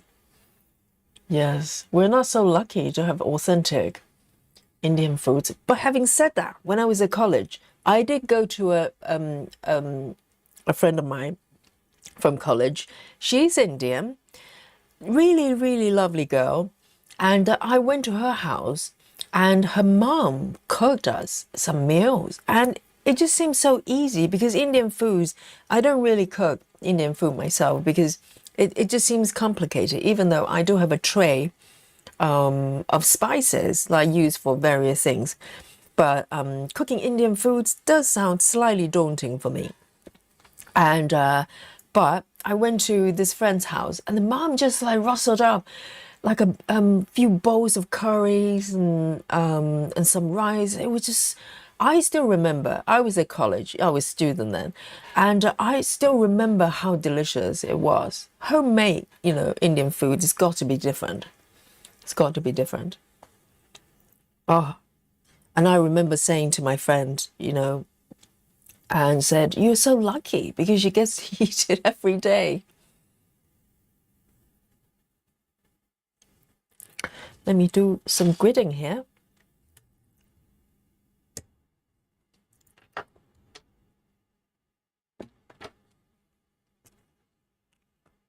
I think, if you're spoiled with good food, either you just learn to cook yourself and try to be good at it, otherwise it's tough because you just compare everything to mom's cooking.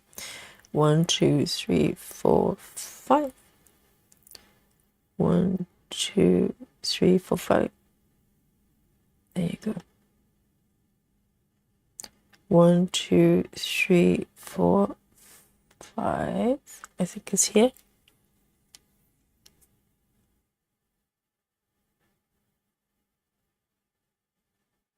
One, 2, 3, 4, 5. And here as well. 1, 2, 3, 4, 5. 1, 2, 3, 4, 5.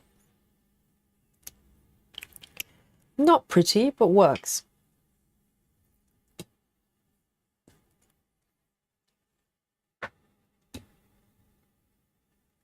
Samantha says the white chocolate is filled with pistachios. Oh, I see. It does sound a little bit Middle Eastern, isn't it? Because I remember one of our streams, we actually talked about, what is it? Turkish delight. It's kind of one of those things, either you love or you just can't eat. I'm the latter. It's very perfumed.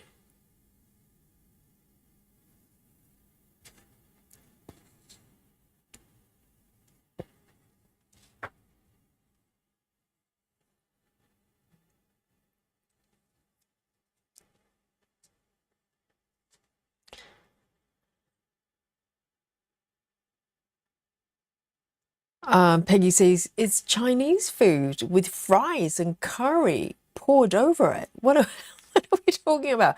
Hang on. So Chinese food with fries and curry. Well, this is weird, guys. In the UK, if you order Chinese takeaway, not so much. If you go to restaurants, you probably don't get it. But Chinese takeaways, they always have fries. Some of them do omelets as well. Do not ask why. I don't know. You can get fries, Chinese food. And Peggy says the Chinese food with fries and curry poured over it. They have in Ireland, and we're trying to find it in California. So does that mean they just have some sort of, what kind of Chinese food? And not only, so basically fries with Chinese food and curry, Indian curry, put over it. That sounds interesting. Okay.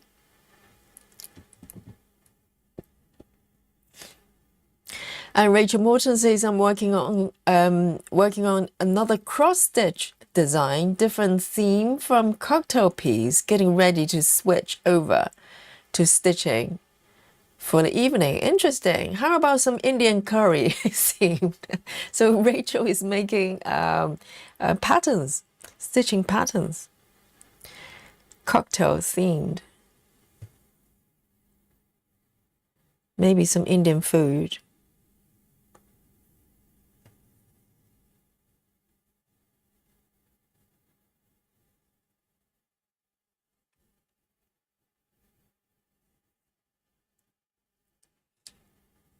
Lona says waffles are similar to pancakes. Not really. Waffles are, there's waffles I've seen, they're out of the waffle press. They're more fluffy, aren't they? Oh, but maybe you're talking about American pancakes. Quite thick. Then maybe it can be similar. Because pancakes for me is they're very thin.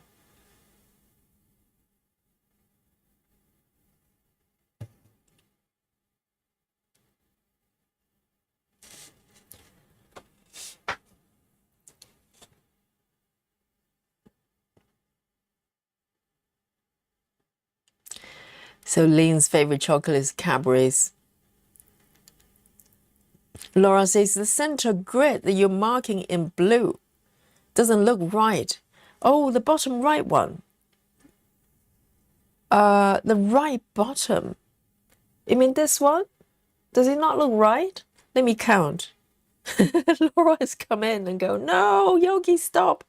Let me have a look. It's entirely possible that is not correct. 1, 2, 3, 4. Yes, Laura. Laura saves the day. This one I miscounted. One stitch. Dear, oh dear. See, if I don't grid correctly, it doesn't matter what, it's 5 by 5 or 4 by 4. It's still not correct. Oh, okay, let me count carefully. 1, 2, 3, 4, 5 is here. And from the top, 1, 2, 3, 4, 5. Thank you, Laura. So someone's actually watching Yogi, Not just talking about, the world cuisine. Here we go. It should be correct this time. Laura, you let me know if it looks correct. And also this pen bleeds a little bit, so it's but this one looks better, doesn't it?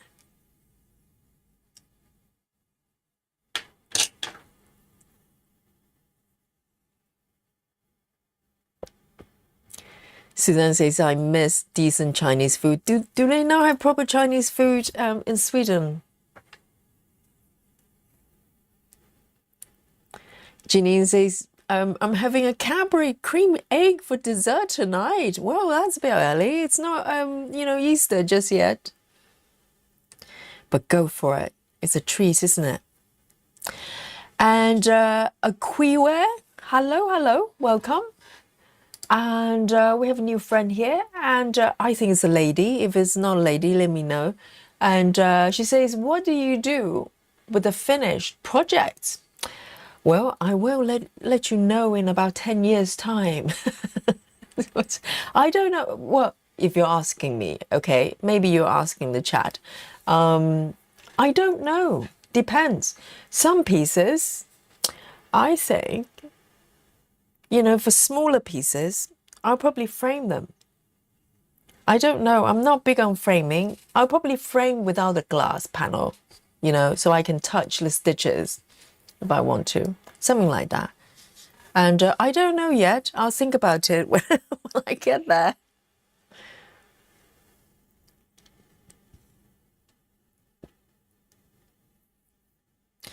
Lona says, I use the same batter for both pancakes and waffle. Quite possible. Yes, I suppose for American pancakes are quite thick and fluffy, isn't it? So, and you can probably use the same batter for waffles as well.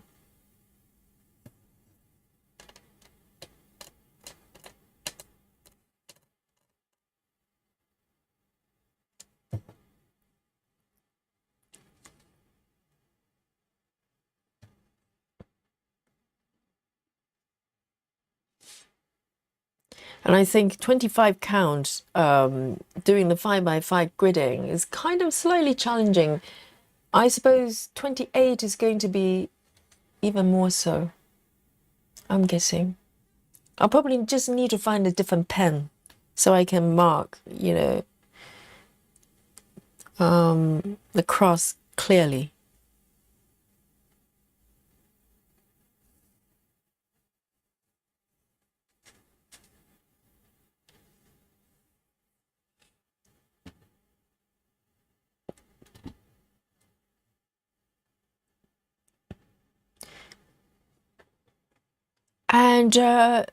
And also in America, do you have crumpets? Or is it just over here, I wonder? Crumpets, I love crumpets. And I have made them as well. I was quite impressed. I actually managed to make pretty decent crumpets.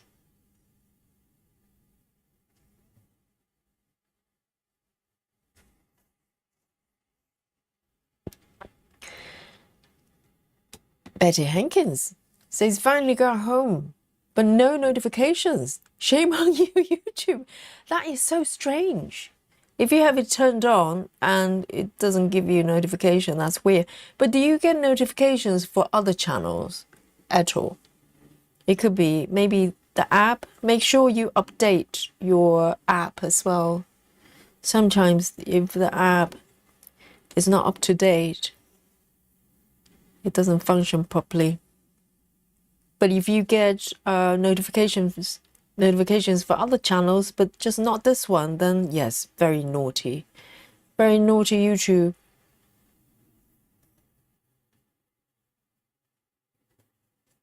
But you're here. That's the most important thing. Janine says, no crumpets here. They're like biscuits. No, the texture is biscuits. It's a little bit like scones here, right? Because biscuits over here is they're cookies. But crumpets are unique. That's why I'm asking.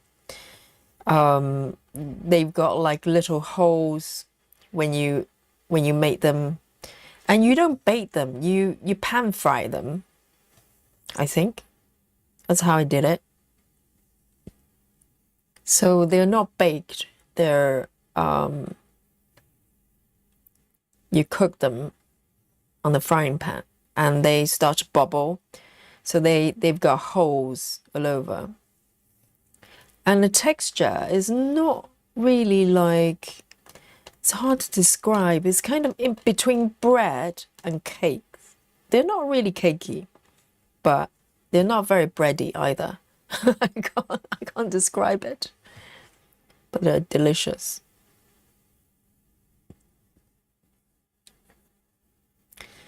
And different from muffins as well. The texture is different. Oh, so Betty's not getting notifications at all. Just make sure your apps are up to date. Go to App Store and just, you know, check if there are updates.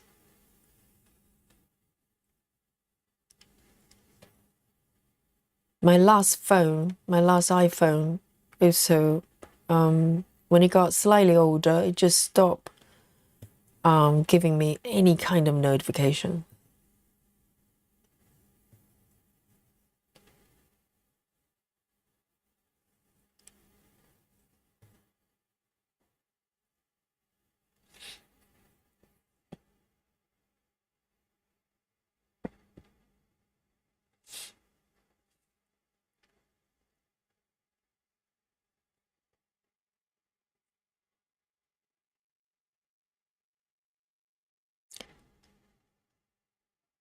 Suzanne, so in Sweden, the McDonald's in Sweden, they have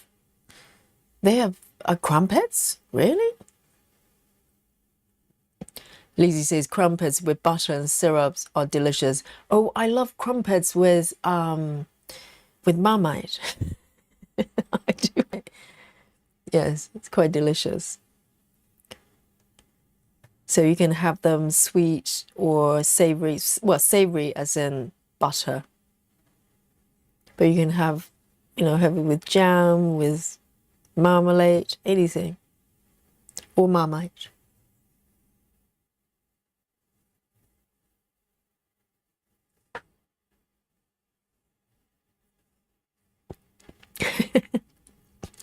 Grace Hudson says, like donuts. No, no. It's by default, it's slightly savory. It's got some salt in it, but it's neither sweet or savory. And you can turn it into either. And the texture, how do I describe it? Lizzie, how would you describe it? It's not like donut. It's not like cakes. It's not like muffin. And it's slightly chewy. Slightly chewy. But not...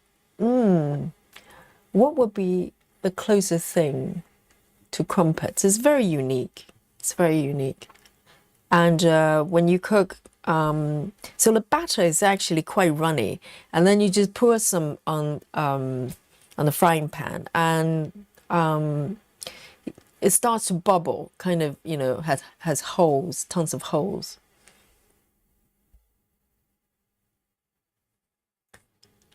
Yes, crumpets, you can toast them till they're slightly firmer, but by default, they're quite soft. Yes. So the texture is not like donuts. It's not really bread. It's slightly bready. It's probably more bread than donuts, but it's quite soft, quite moist.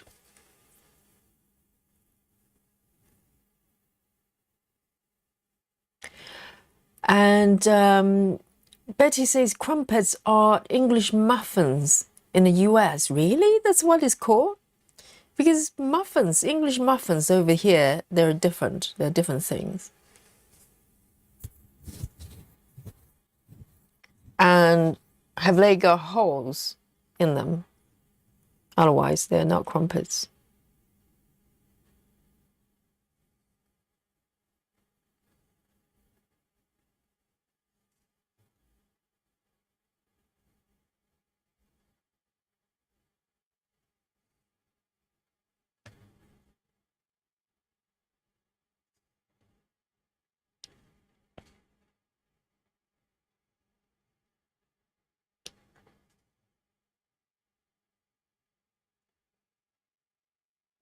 Rose, hello.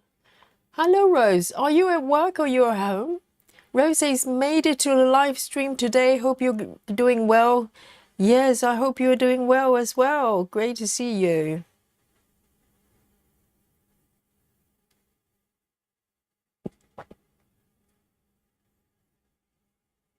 Ah, so crumpets are called English muffins, but English muffins over here, they're muffins.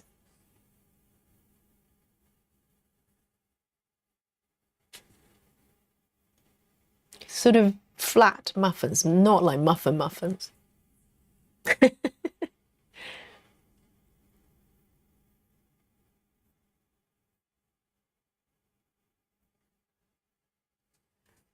Yes, Lizzie posted a picture of crumpets in the group. Let me go have a look so we can confirm whether we're talking about the same thing. Oh, there you go. Yes, this is muffin. This is crumpets. They look like this, and normally eaten with butter and jam and stuff like that. Can you see that? Little bubbles, little holes when you cook them on the frying pan. So are these muffins? English muffins? Because let me Google English muffins. It's different.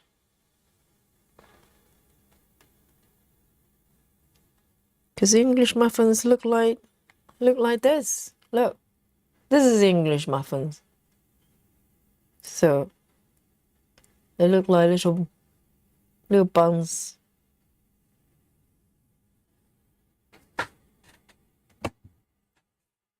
A little bit different.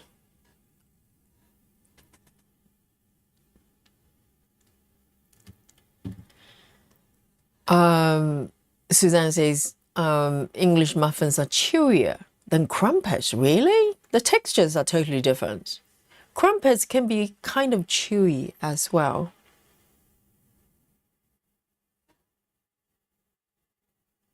And quite fluffy. Oh, Lynn says yogi crumpets with cheese and tomato toasted heaven. Oh, is it like a open toast that you've got, or do you sandwich two crumpets together to make a sandwich? Yes, cheese and tomatoes, they work for everything, don't they? Definitely. I can see that happening.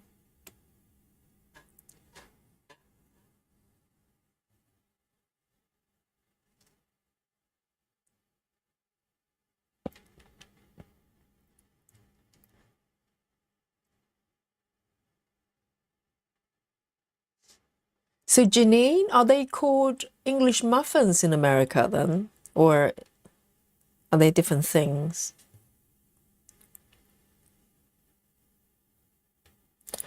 Oh, hello, look at who we've got here, guys. Guys, pay attention here.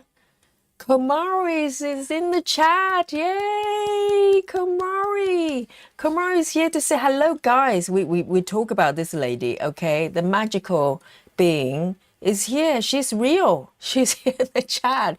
Komari says, hi, Yogi. Hello, everyone. I'm watching a live stream while eating breakfast. Good luck.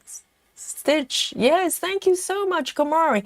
Yes, I suppose this is probably morning in Japan. Guys, this mystical lady is here.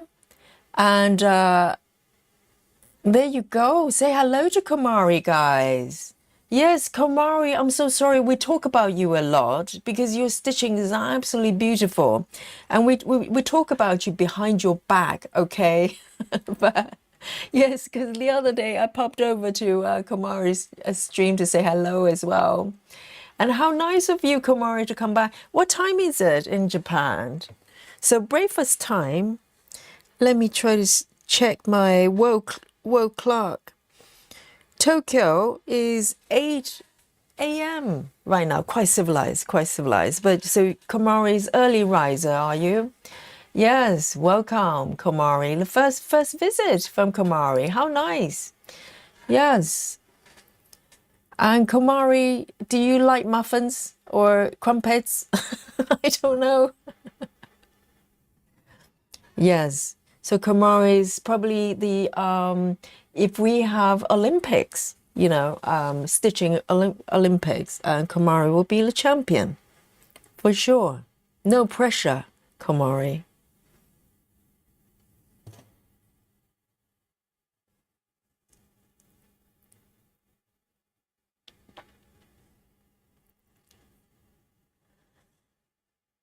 Lynn says, Yogi, I have a grill in my microwave. Ah. So Janine says crumpets are actually English muffins here. So what about English muffins then? What are they in America? So what are English muffins in America? Yes, the magical Komari is here. Exactly. And we talk about you behind your back a lot. Sincere apologies. Yes, Janine, you're right. And Clara says, hi, Komari, wish your lives were in English because we always hear you laughing.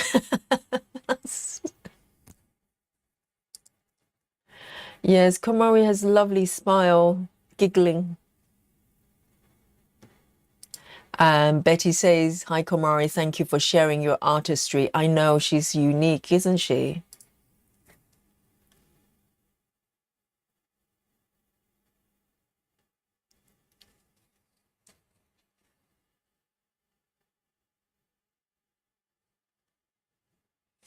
And Komari just started a traveling library maybe only a couple of weeks ago, but she's done so much. It's insane. And she's doing supersize as well, supersize max color. And I'm doing regular size. I'm only 2% so far.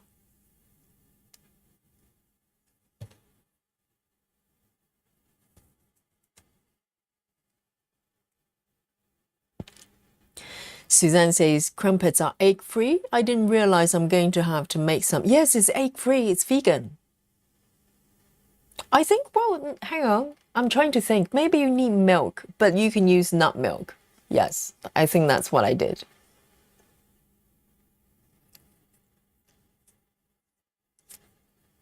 And you can definitely make it at home. It's, you know, I think you need to add, if I remember, it's quite a while ago when I made them, but I was quite surprised how well they came out. And you can just fry them, so you don't have to bake them. You don't need an oven. You can just pan fry them.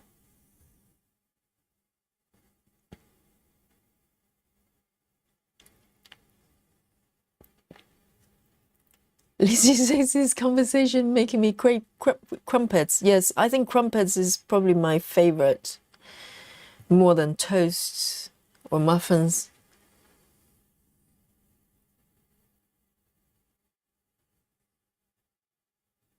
So Grace says they're English muffins. So Grace, can you tell me what, so if crumpets are English muffins, what are these? So these are English muffins over here. Do you have a name for these? Do you have them? So these, you can tell that there's a kind of a line on the side, so you can just open them up quite easily, and you just put stuff in it, like a burger bun.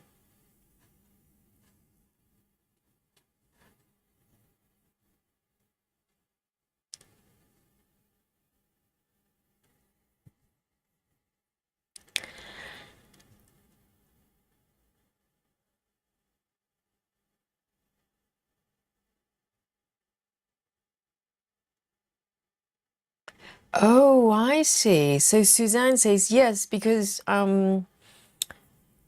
crumpets are made with batter and English muffins are made with bread. Oh, English muffins are made like bread. I've never tried to make English muffins, so I don't know. So it's more like bread. Yes, crumpets are very unique.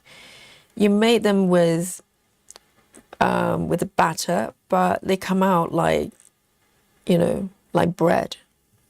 That's the best way I can describe it. It's complicated. It's very unique.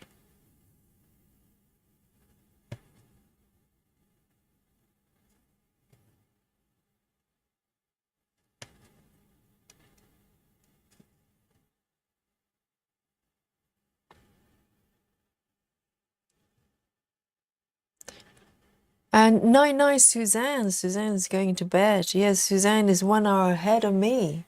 So it's 12:30 for Suzanne. Yes. I think Suzanne is trying to keep the sleep time regular, you know, relatively regular. And go to bed. Go to bed.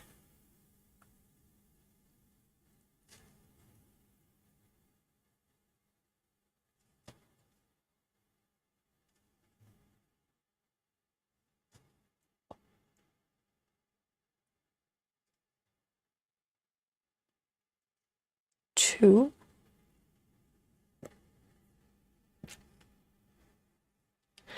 Kumari says,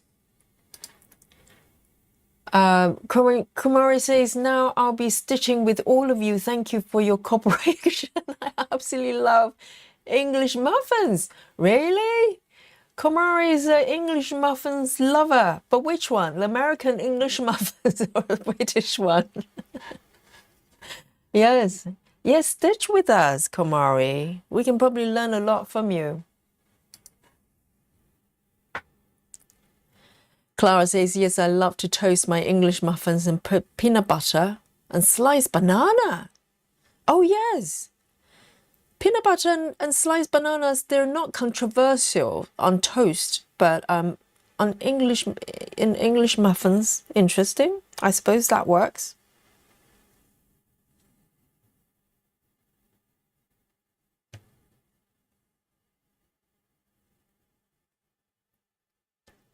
Grace says, now I'm craving English muffin. Definitely.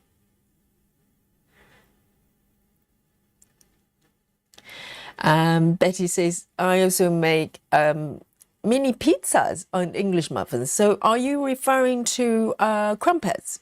Yes, I suppose you can make them mini pizzas. Because I don't think people use crumpets.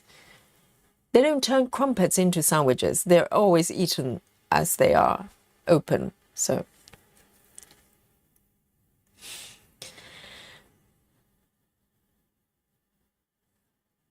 Oh no. Suzanne says, I have to get my kid up in the morning. And so Alex had another seizure in his sleep. Oh dear. Yes, please give Alex a big hug for me. Just say Yogi hugs you. Big kisses. He's probably trying to run away and go, no.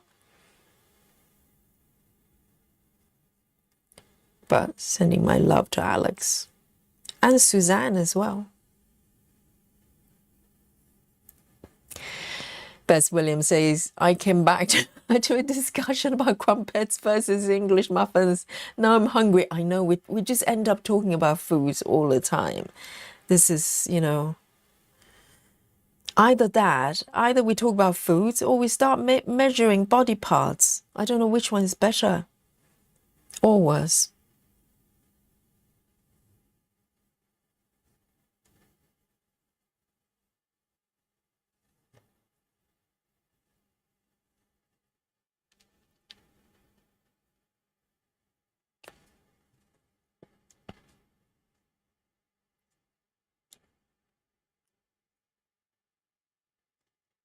Janine says eggs Benedict's is the best to eat with English muffins. But Janine, you're not talking about crumpets, right? You're talking about English muffins, like muffins.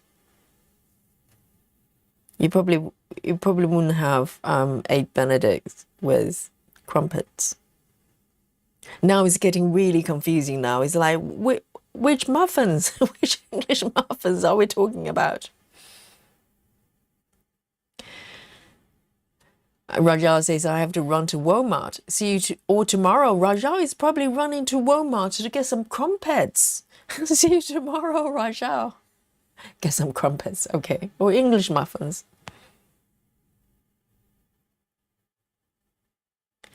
Betty says, Yogi, both are the same. The pictures you show are the same as we have in US.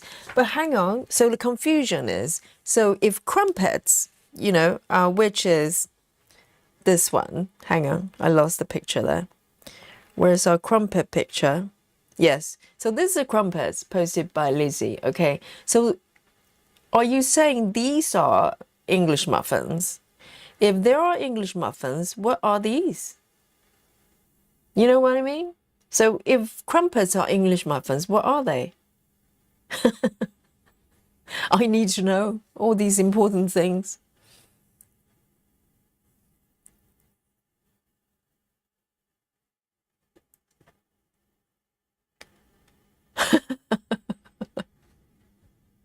Cassie says, hi, chat. Done with work, Yogi. Do you call our bacon streaky bacon? What do you mean? Bacon, streaky bacon. I think streaky bacon is just bacon strips, no?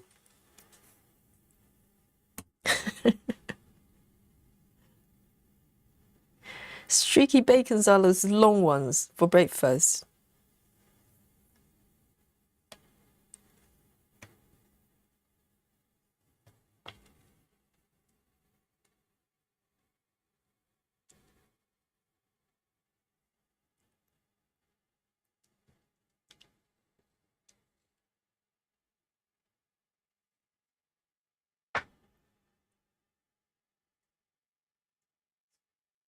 Janine says, never had crumpets.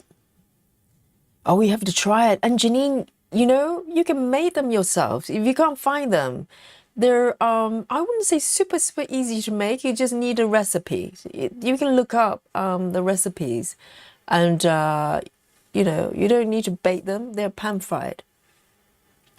Janine says, Yogi, did you check that blue cross on the bottom right to make sure it's the right spot. I think Laura corrected it. Does it look correct now? I think I redid it. So Janine probably noticed as well. Let me just do it one more time. 1, 2, 3, 4, 5, yeah?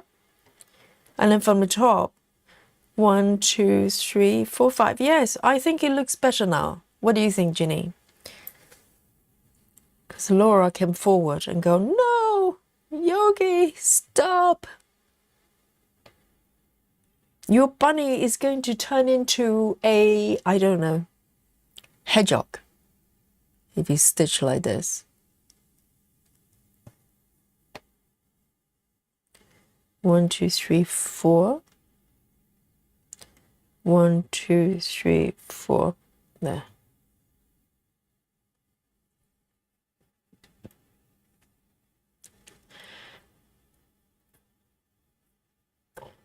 And Marty Harry says, I've never done that. It's counted cross stitch.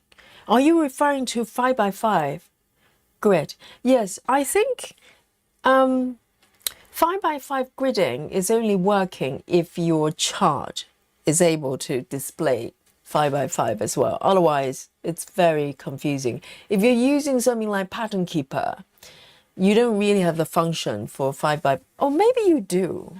I think you can, can't you? Not like a crosshair, not like a cross in the middle, but I think Pattern Keeper. Can you guys confirm if you use Pattern Keepers? I think Pattern Keepers does have an option to show 5x5 grid. And if that's the case, literally just grid everything in 5x5, then it's probably working the same way. But this is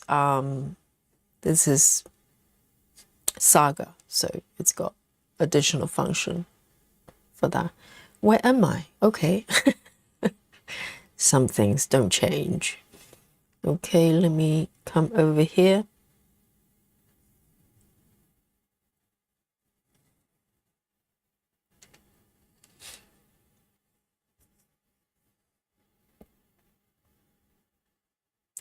Grace Austin says, Yogi, have you had eggs Benedict before? Yes, I have. Before I went vegan. Yes, I know what it is. So it's like poached eggs on top of a piece of toast and then with some sort of sauce, hollandaise sauce or something on top, isn't it?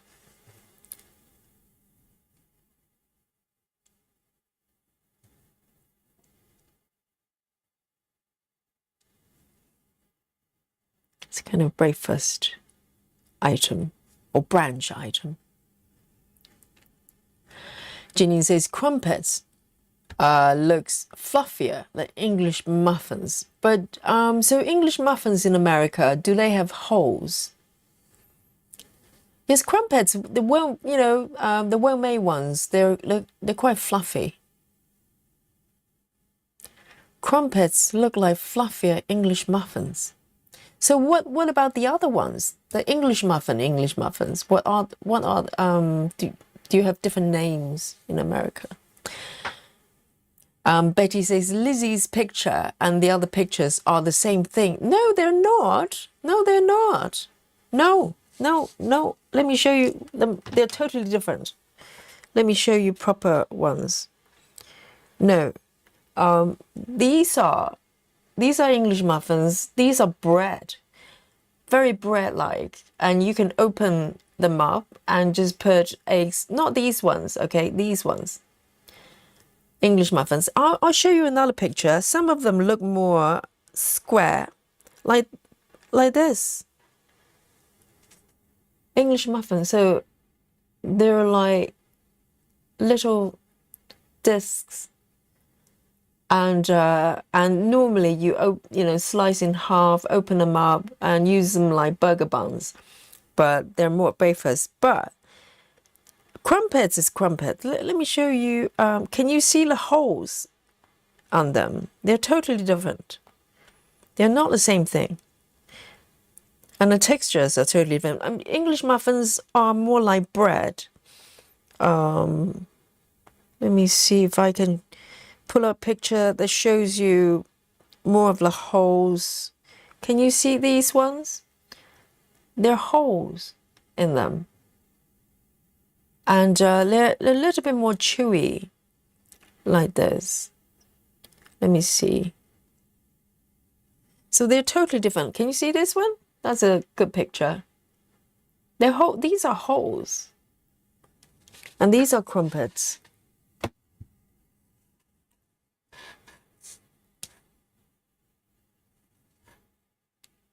We need to solve the mystery.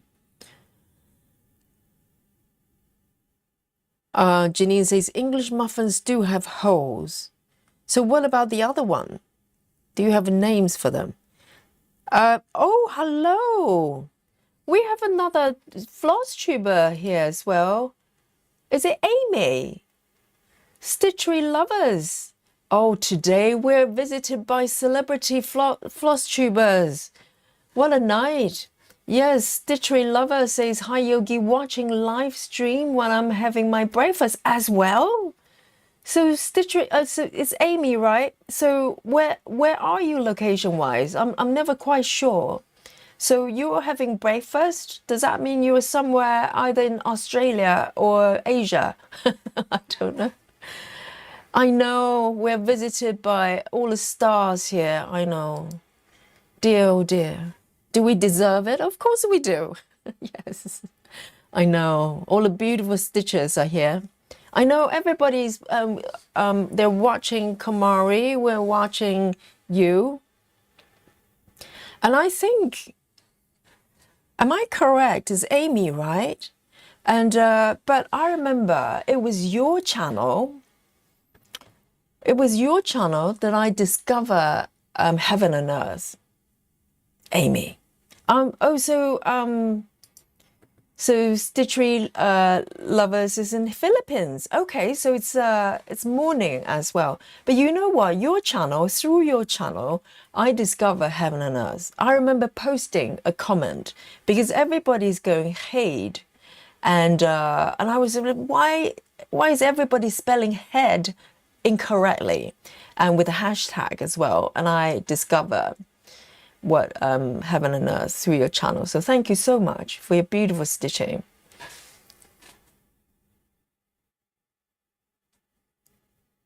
I know Laura, yes, we have Stitchery lovers and Komari at the same night. Today is special, you know.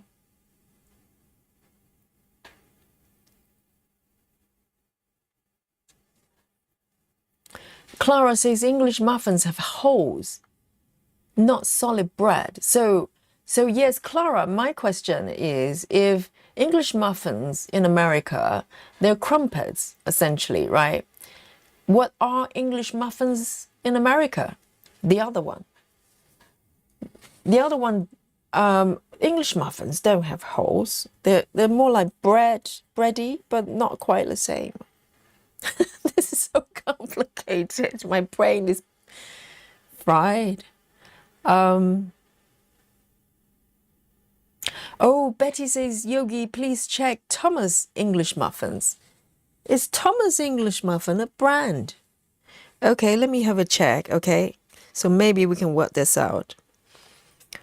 This is a puzzle. We have to resolve all important things, okay? So Thomas English muffin.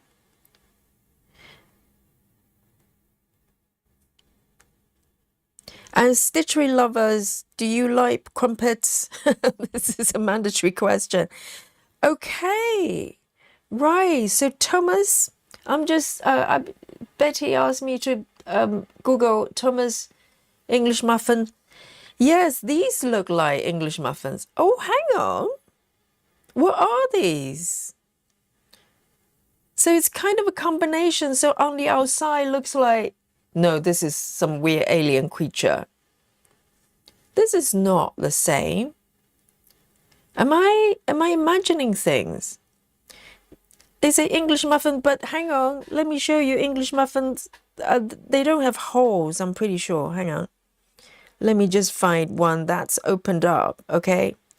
Let me solve this mystery. Because English muffins here do not have holes. Oh, yeah. They do have holes in the middle. I never noticed that. But then again, it's been a while since I have English muffins. No, but in the middle, it's more like this. It's like slightly fluffy in texture. Lizzie, am I imagining it? Has Lizzie gone to bed? English muffins don't have holes like crumpets, right? This is more like English muffins. Can you see the texture? It's slightly not crumbly, but they're not holes. They're just fluffy. Oh, I'm so confused. I have not had... Yes, this is English muffin, but they're not holes. They're just kind of quite crumbly, but bready at the same time. So this is more like English muffin when you open them up. But they're not crumpets. They don't have holes. Crumpets have holes. Let me bring up the other one. These are, yes. So these are crumpets. They're totally different. These are clear, really big holes. And they're, you don't bake them. You cook and fry them on the frying pan. And so, no, they're different. So the texture you're talking about with English muffins, they're quite fluffy. They can be. But they're more bread-like. This debate.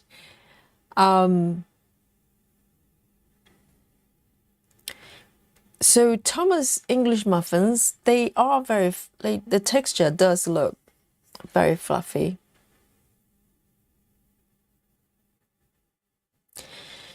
Bess Williams says Thomas English muffins are different to traditional English muffins because they're griddle baked. Oh, so maybe English muffins are somewhere hybrid between crumpets and English muffins.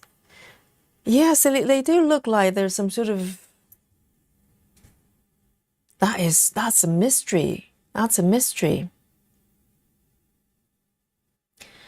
Yes, but the holes in Thomas English muffins, they look so, like some sort of weird hybrid of both. Let me just have a look.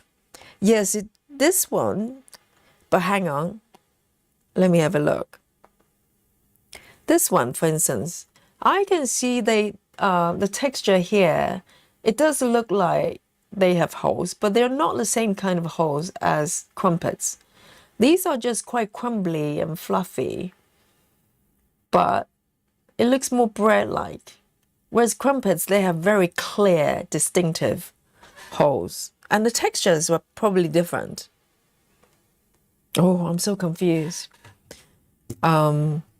Yes, maybe some sort of hybrid, crumpet muffin thingy that's been eaten by people all over the world. I had no idea. Rose says, I think English muffins have holes from air pockets that happen when they're baked, can be made from yeast. They can also be made from wheat. But you need yeast in order to create those holes. And I think that's how crumpets are done. With crumpets, you fry them from batter, and the batter literally, when you have to proof the batter, and the batter will start to bubble up, create holes. And Janine, yes, no holes on the outside. That's a difference.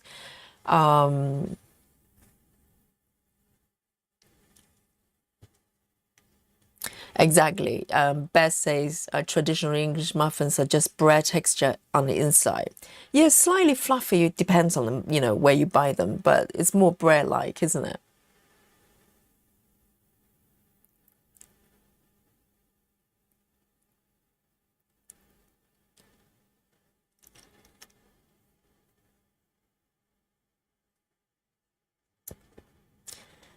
And Stitchery Lover. I remember, if I can ask a question, because I noticed your stitches are quite full. I have seen you stitching 2 strands on very, if I don't know if I'm correct, like on 25 counts.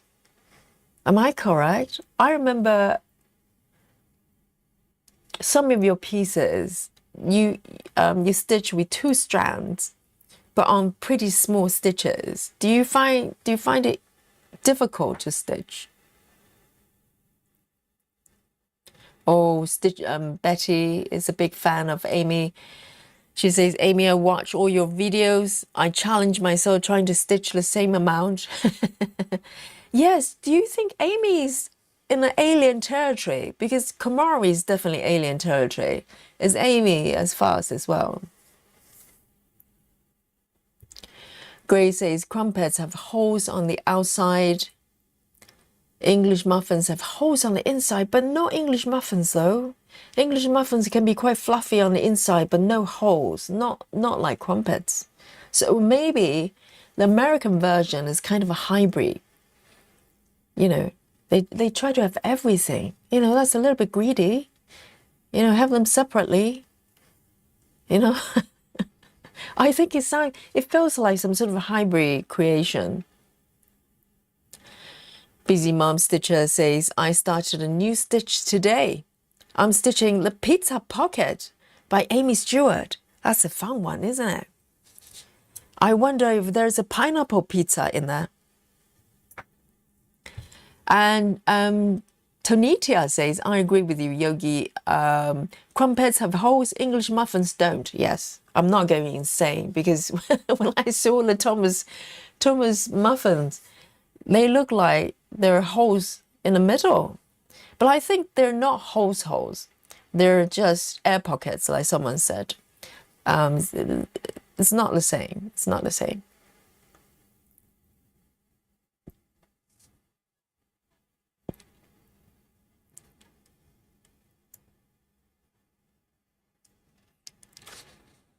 And BLT says, Yogi, I understand the holes are exactly the same, but allow the goodness to seep down, I think. Yes, but crumpets, the holes are very distinctive. They're very, very clear holes. Exactly, crumpets, pizza, English muffins. We'll just end up talking about these things. Yes. And Stitchery Lover says, yes, Yogi, I stitch with 2 strands on 25 count is quite hard at times. Yes, I remember seeing that and I was just thinking, how do you make it look so easy? But Amy, when you do 2 strands on 25 counts, does that mean that you have to stitch in a certain way, like row by row? Because if you go cross country, it's going to be super hard. I'm just trying to imagine. This is 25 counts, Amy, and I'm just trying to imagine having 2 strands on this. You know, I do have one piece that I'm trying to stitch 2 strands on 22 counts, and I'm having, you know, quite a challenging time. I have to stitch either row by row or color flow or Gemma's method, meaning that, you know, not creating loose stitches outside of the main area. And another question for Amy is, when you do 25 count, 2 strands, do you use rounded like cross-stitching needles, or do you use sharper needles? Amantua, hello. Lynn says, Yogi, you're making me hungry. You can get good offers on crumpets. Yes, luckily crumpets are very reasonably priced. And there's some really good ones as well. I have some favorite ones. Nice and fluffy and big. I like big crumpets. No tiny little crumpets and thin ones. I like them really big and thick as well, Lynn. And I tend to toast them until they're slightly crispy on the outside, on the top.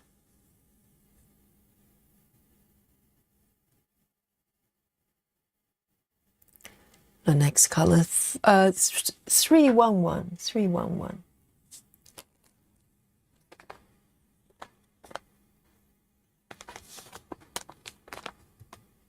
Because I know some aliens, they can stitch 2 strands on 32 counts. Did someone do that? No, maybe not 32 counts. 28 counts. I've seen stitchers doing that. I don't know how they do it.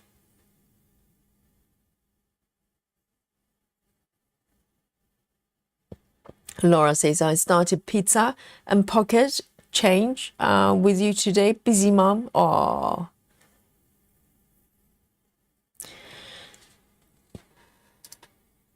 And Amy says, I stitch it row by row. It's easier to stitch using the 2 strands on 25 counts. I use tapestry needle DMC size 26. That's quite thick as well. So tapestry needles, are they sharp or round tip, like for cross stitching? So you're actually using 26, because normally, I suppose you 2 strands, 26 is probably easier to thread, but they're bigger needles. Yes, you do have to do row by row, otherwise it's going to be very, very quite challenging to put a needle through.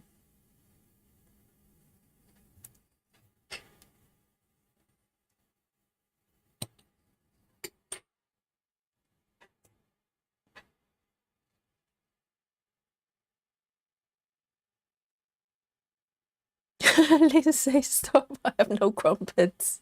Lynn will have to rush out tomorrow morning, you know, first thing, to get some crumpets. Because sometimes I store some crumpets, just put them in the fridge. Because bread generally just freezes really well. And they keep for a long, long time if you freeze them.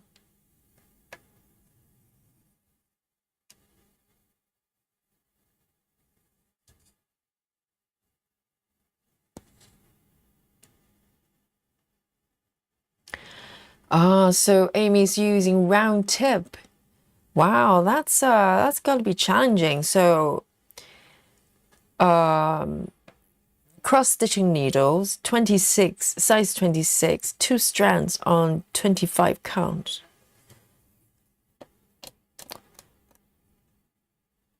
Yes, that's brave, because I'm having trouble just with 22 counts.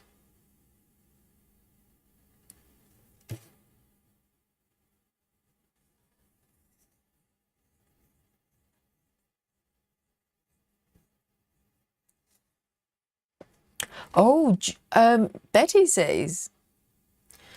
Hankins says, I've stitched on 28 count using 2 strands, but 10 stitches. Okay, so that's different.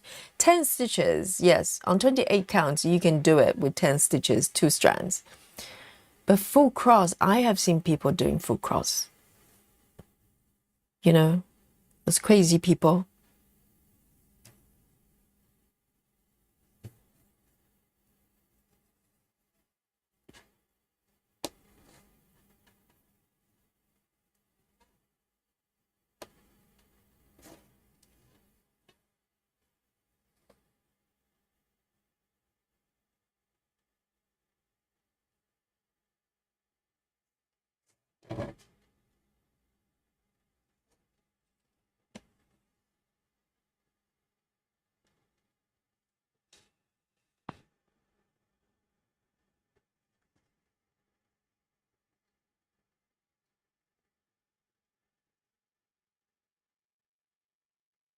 Yes, Janine, if you, I think the only way, I don't think I ever tried 2 strand on 25, because I wouldn't dare, because I'm having trouble just with 22.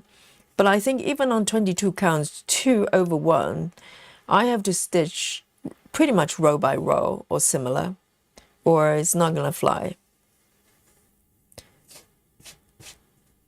So I think if you commit to that, you know, if you do 2 strands on those fabric counts, you have to commit to stitching it in a certain way. Otherwise, you're going to run into trouble.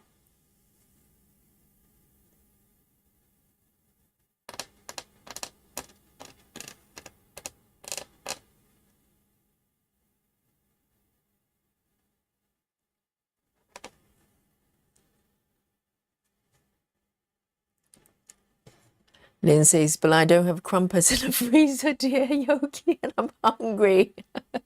Yes, Lynn, have some chocolate and do not have cheese and crackers, you know, somewhere there. Just, it's not crumpet, but at least, you have some snacks.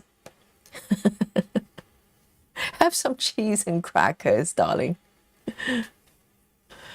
Samantha says, I'm making homemade pizza tonight in my cast iron pans. Now, wow. So are you making the pizza base from scratch? I suppose you have to, otherwise it's not homemade pizza, isn't it? And yes, it's so much better than those pre-made ones. Oh, they're rubbish, aren't they? They're more like bread, whereas pizza, it's got some sort of, it's a different texture, pizza base. And cast iron pans as well. Guys, have you ever made bread from cast iron pans, like Dutch oven? They actually come out really well.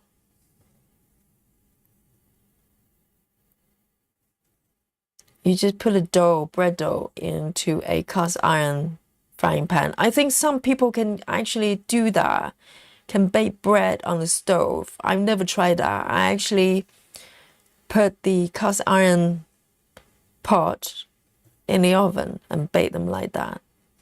And they come out really nice.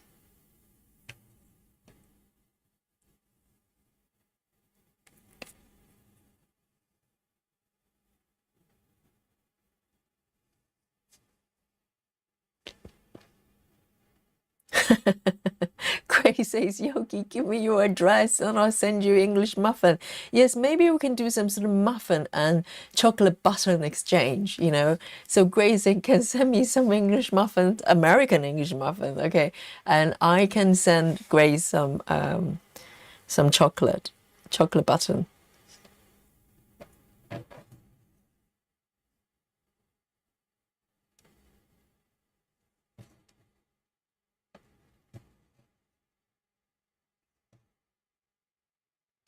Yes, American English muffin sounds like they're kind of sort of hybrid. Not quite muffin, but similar.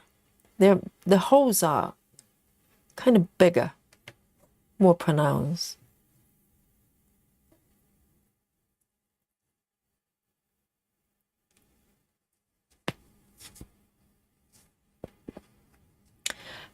So Samantha says, I use the packets where you just add hot water and let it sit in a warm area. I sprinkle cornmeal on the bottom before spreading the dough out. Give it a good crust. Oh, so they're pre-mixed. That's a nice idea as well. So if you don't want to sort of, get all the ingredients from scratch, you can get pre-made mix. I've never seen those over here. I'm sure they're probably out there, but I haven't looked. Over here, either you make your own dough from scratch, or you get like pre-made doughs. They're not very nice. They taste like bread.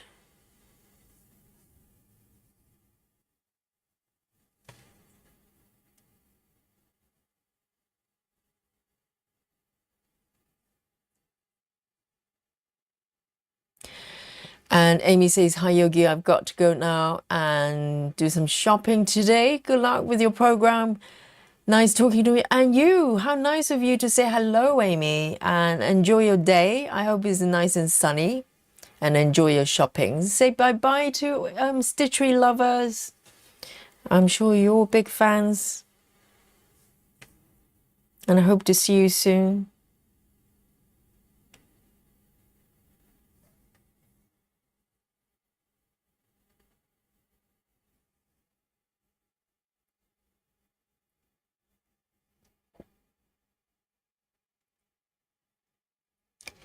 Janine says, I think Komari stitches kind of row by row as well. Doesn't look like she wonders with cross country. Maybe that's how we can get faster. No, I don't think Komari, well, if Komari is still watching, okay. Komari, you're not doing row by row, are you, darling? I think you're doing a very discreet cross country. And also, Komari, correct me if I'm wrong, I think you cut your threads quite short. So, by virtue, you probably can't wander too far. Maybe that's one way of keeping the distance under control. Because when I have long threads, I just want to keep going. So I have to be quite disciplined by not wandering too far.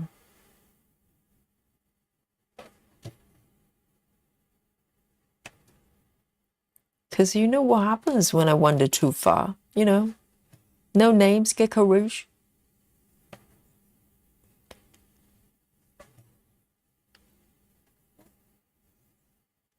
And of course, I'll get back to that project for sure. When I recover emotionally from the 2,000 stitches to frog situation.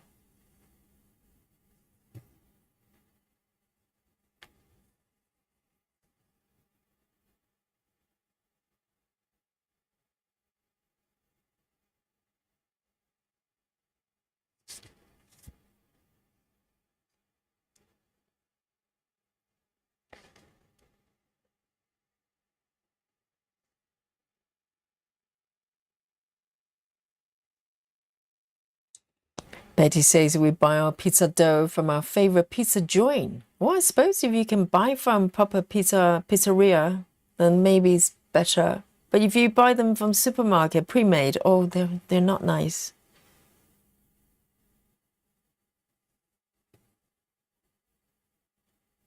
They're very bready, quite thick.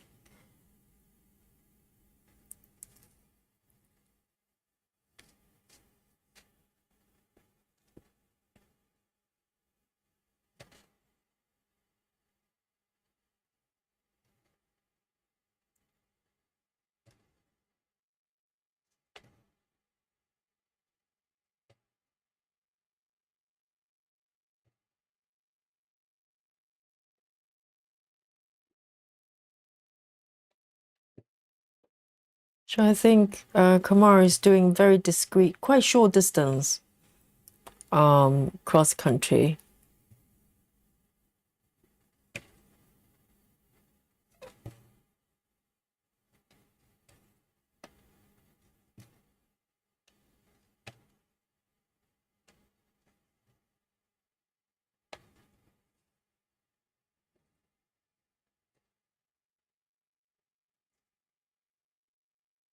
And it's wonderful. We have all our favorite floss tubers come to say hello. How gracious of them.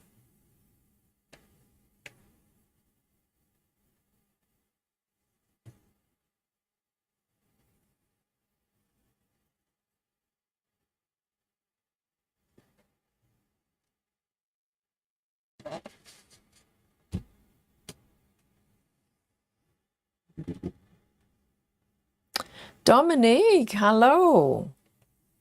Good evening, good morning, good afternoon.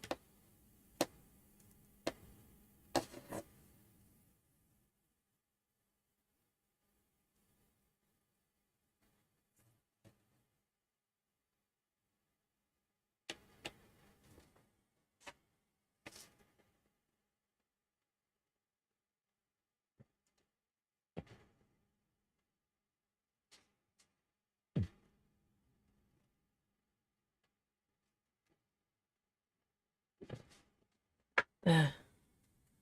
Let me take a sip of my coffee.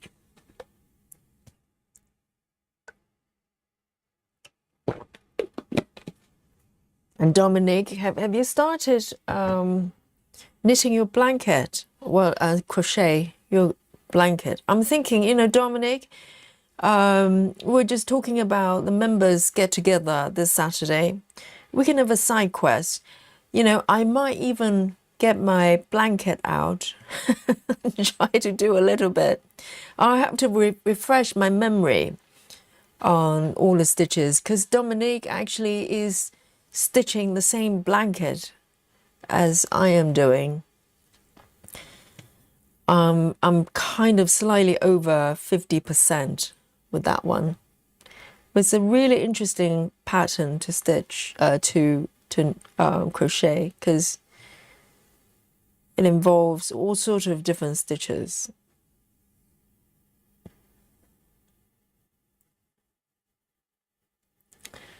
And we have a new friend as well. I think it's a new friend. Hello. Is it A Nut? Welcome. So Dominic hasn't started yet. Yes, I'm thinking about maybe getting that one out as a side quest. So side quest can be knitting, not knitting, can be stitching or knitting or whatever. Because the other week, I think Natty was doing coloring books. It's very interesting. Everybody's having different side quests.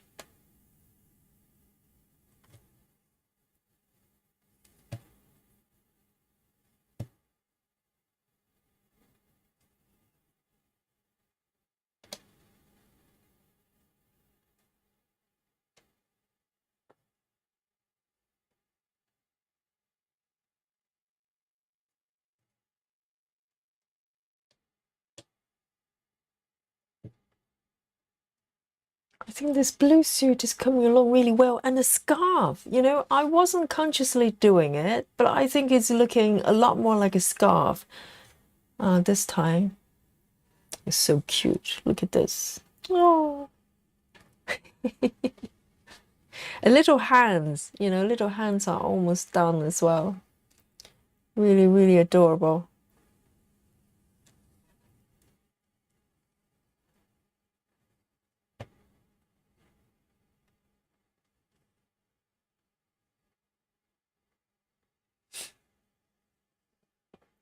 Lynn says, does side quest involve crumpets? Maybe we can have a crumpet party, so I can eat crumpets live here for you, so you know what they actually look like.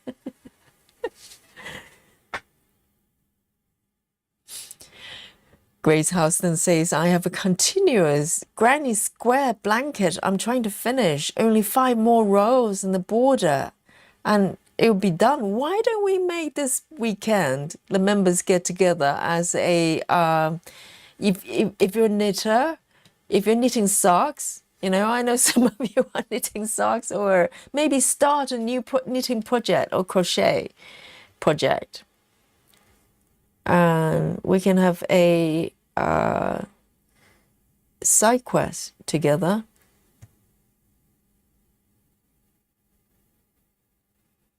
So if you haven't got one, if you haven't got a knitting or crochet project, how about starting one? I think everybody knits or crochet, right? Majority of us. It'll be fun.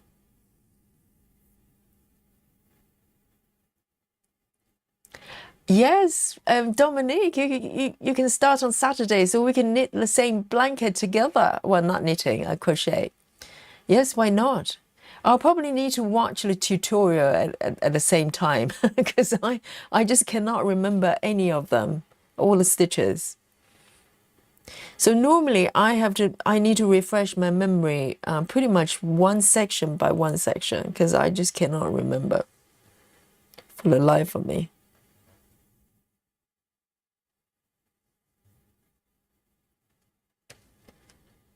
Okay, so let's do that then. Let's do a side quest this Saturday. Okay, Nat, hello. Yes, welcome.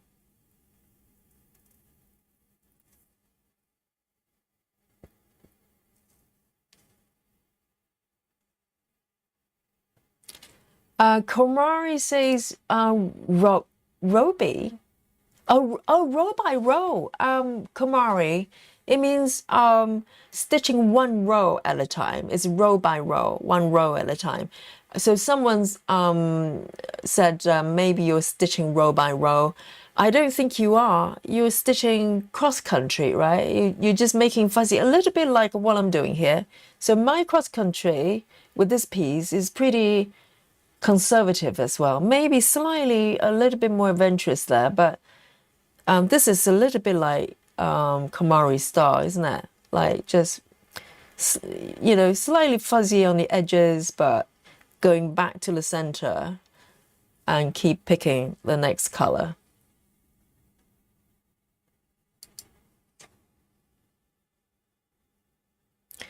Janine says, do you think the bunny is eating cakes or just has a big nose? I don't think he's eating cakes. It's about to buy cakes. No, because this area is not that clearly defined. I think just lighting and stuff. If you look at, let me bring on the actual markup here, okay? We can have a proper look here. So this is what it looks like. So the nose area is not very clear. It's probably just lighting. I don't think he's eating cakes. It's not yet. It's about to buy cakes. So cute though.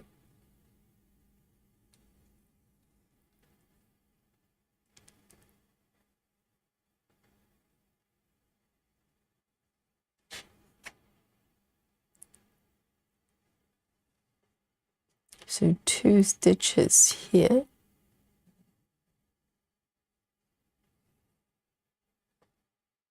Where am I? Once again, I'm lost. I think this might not be the right color. I think we are 1, 2, 3. Okay, this is it.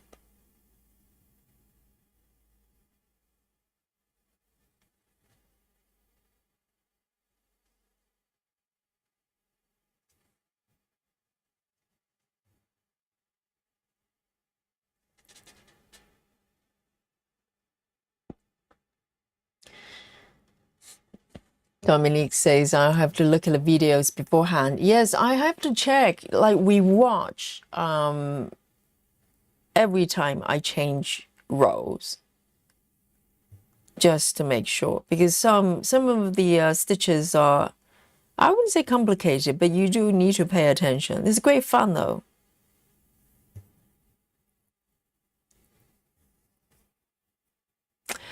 Aldana, hello.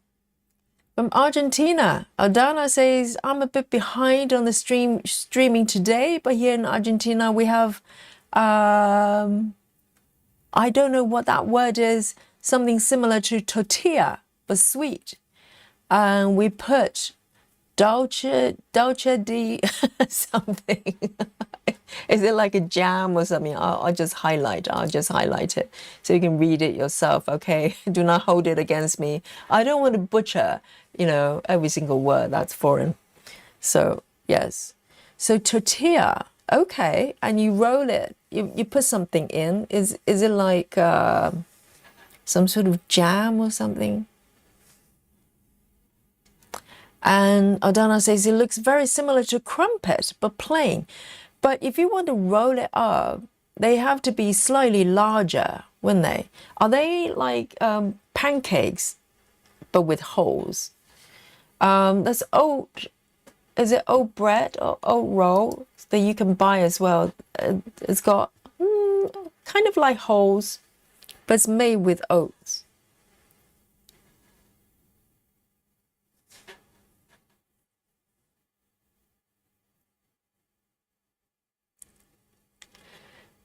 Yes, Rachel, I don't think that the bunny is eating yet. I think the bunny is looking forward to the treats.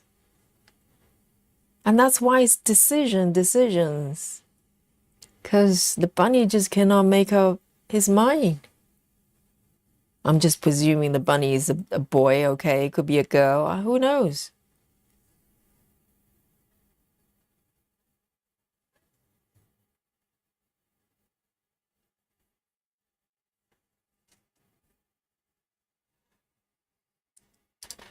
And Komara says, I can't put into words, but even though I try to stitch as tightly as possible, sometimes the stitches skip depending on the length of the threads. Yes, but Kamari, I think you tend to kind of just fuzz the stitches out a little bit, but you always go back and pick another color. So you don't end up with a lot of sort of ninja stitches. For instance, I've got like loose stitches everywhere. This one isn't too bad because some pieces, some whips I've got, I have to go back and fill in all the loose stitches. But with Komari's piece, you're very disciplined. You always go back and pick these ones before you move forward.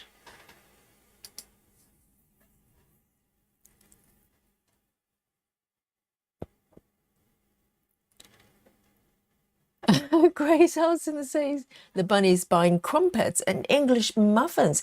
I'm trying to look at the display cabinet. I don't think there are crumpets in there, but they should, definitely. I bet they probably have some sort of muffins, English muffins, in the cake shop. You have to. And Ardana says, sometimes I put some baking powder into the dough and they get fluffier. Okay, so that's what baking powder does. They become fluffier. I think yeast creates air, right? So it creates air pockets. But I think the texture, if you put baking powder, they get fluffier like pancakes. Oh, the alchemy of baking. It's magical. If you think about just using flours, wheat flour alone, you can create so many things. Different in texture.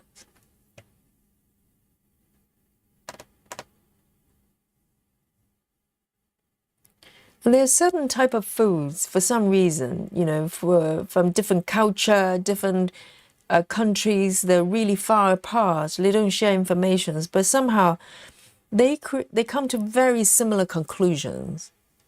Do you not think? Something like bread or pancakes, somehow, as human, we just decide that's a good idea. Every single culture probably have bread of some sort and buns or some sort of, I don't know. We just come to the same conclusions.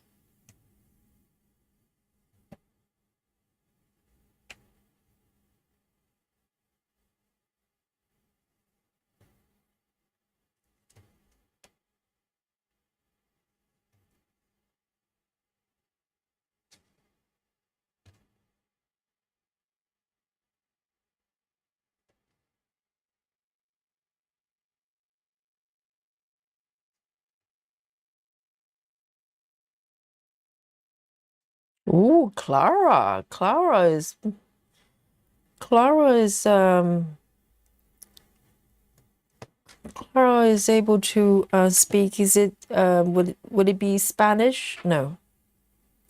Argentinian is Spanish, isn't it? I'm so ignorant. I'm so sorry.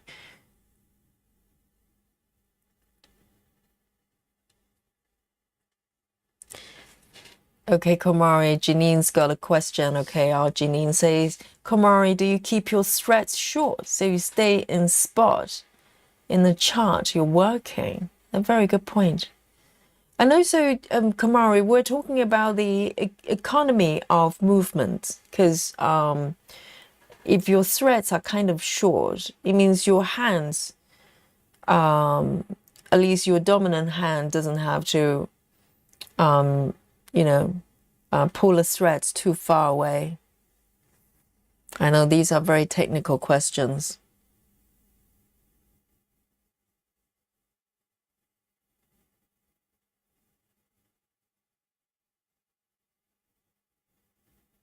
So it's Spanish. Oh, Clara, very impressive.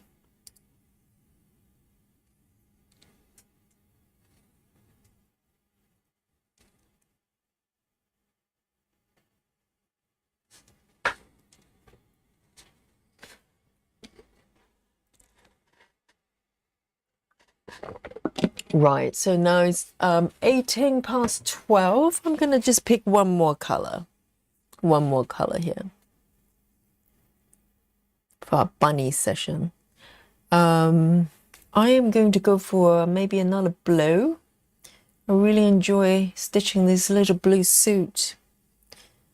So next color for me is going to be A44, A44.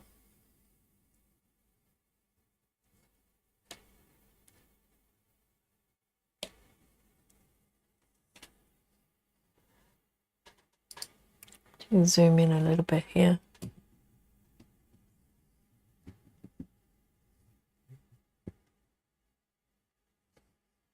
Okay, this is my last color here. 1, 2.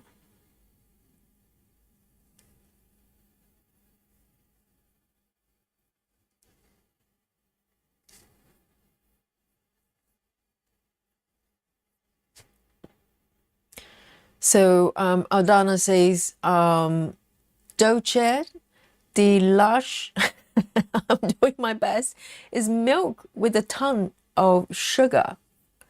Milk with sugar. And cook until it gets golden brown. Oh, caramel.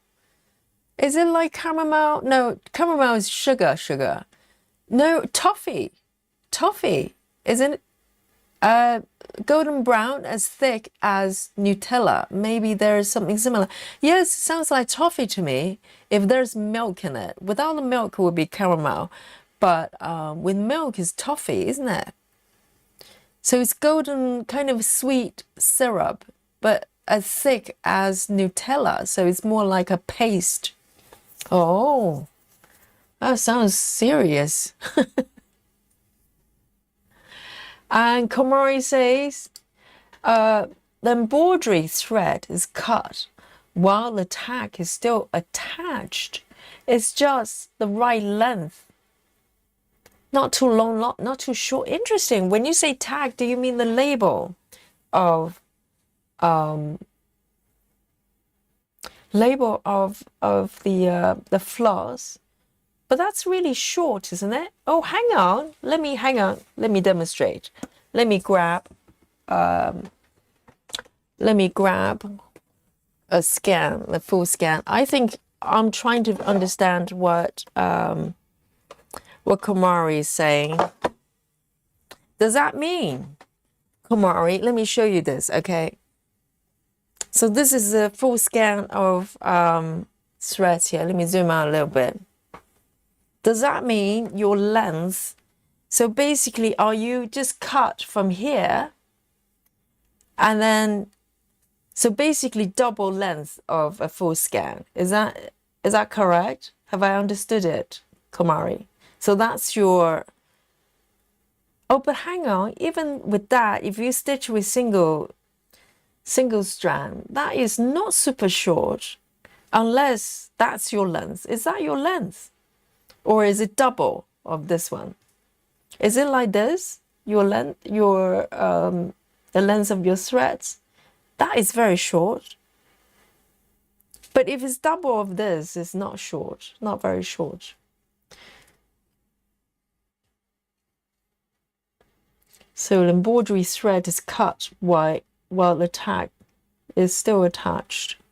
Have I understood it correctly?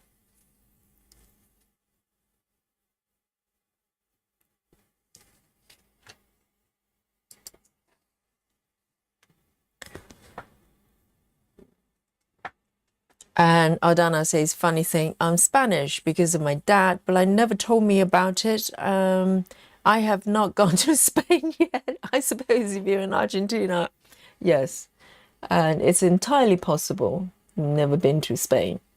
But I bet it probably is slightly different, right? It's just like French in Canada is not the same French in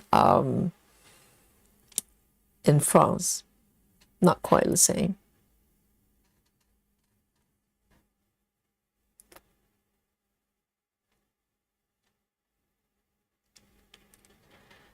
Lynn says, Yogi Komari cut only one side. Okay, so we're talking about So Kumari's is cutting through from here, but only one side. It means the length of her thread is double of the scan. So it's kind of short, isn't it? But it's not as short as I thought, because double length is still, I see. Maybe we should give it a try. Yes, now that makes sense. And I suppose it's quite easy for you to cut the thread. You don't have to pull everything out. You just cut it from one side. And then just pull from the other side. That sounds quite handy. That sounds handy.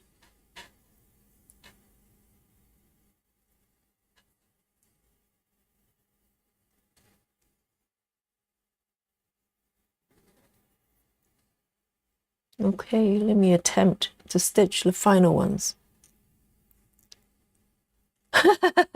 Bess. Bess say, meanwhile, I'm out here with my meter-long threads. I know. I kind of, I like it kind of slightly longer if I'm not parking. If I'm parking, then I do make sure my threads are, all my DMC, they're relatively short. But yes, but I kind of like them slightly long, because in my mind it means I don't have to thread my needles as frequently.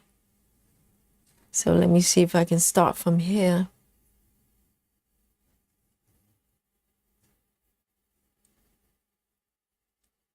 Yes, Kumari says correct. Okay, that's very, very good to know. So it's one of her secrets of efficiency. I might try to stitch with that length. I'm not sure if it's that much shorter than my single strand threads.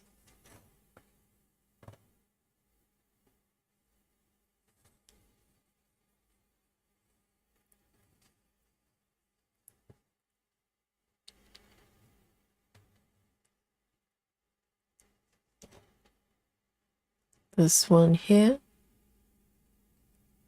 So I've got a few more stitches to go. And today, other than, in the beginning, when I literally just stitched the wrong color, I have not needed to reverse stitch much, have I?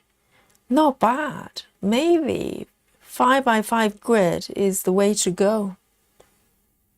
Unless you're Kamari, it probably doesn't matter either way. But for me, for the mere mortals, 5x5 seems to be a little bit easier. I'm going to do 3 more. 3 more here.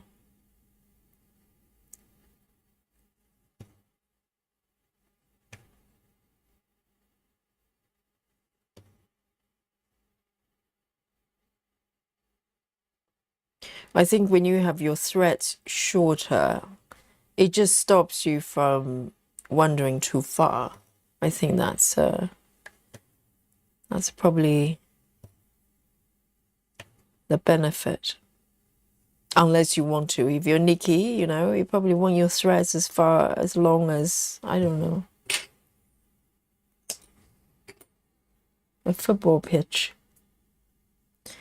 Here we go. So there you go. That's my final color. My blue suit is coming along really well. What do you think, guys?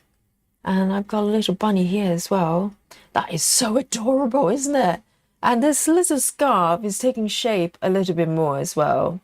And today I have not really worked on the ears, but I did a little bit more on the back of the head area. Yes, guys, what do you think? This is such an adorable chart. And Grace says, the bunny is looking so adorable. I know, so I just don't get tired of looking at this little face. I know. And guys, I'm going to show you my app, okay? Here we go. And I'm going to share the number of stitches with you, of course, as usual. Here we go, Komari, watch and learn, okay? This is this is slow stitching. I'm demonstrating here. Okay, Komari is here to learn the yogi style. Okay, here we go. There.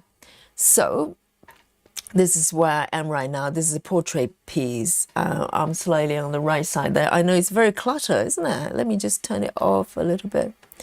So, and I'm going to count down to 3. I'm going to share with you my stitch number, okay? 2 and 1. Watch and learn, Komari. Yay! There you go. The grand total of stitches Yogi has completed is 233 stitches. Yeah! I have beaten Komari. I bet Komari has only done 2,000 in the last 40 minutes. I won. I'm slower. All right. So there you go. And I'm currently percentage-wise, 5.55. And so not mad at all. Not mad at all. 233 is not bad for Yogi, is it?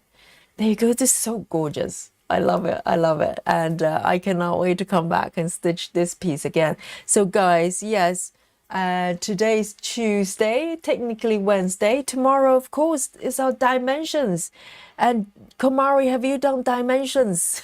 Dimensions, kids. So every Wednesday is our dimensions day. And I've got Maggie, the mess maker, waiting for me. I cannot wait. And also the members, okay, Saturday we're doing a side quest. We're doing a side quest, and I might be knitting my blanket, okay? If you want to see my, not knitting, the crochet, my blanket. So I'm going to do it live with you, okay? Crochet with Yogi on Saturday with members party. And of course we have Sao as well on Saturday, so don't worry.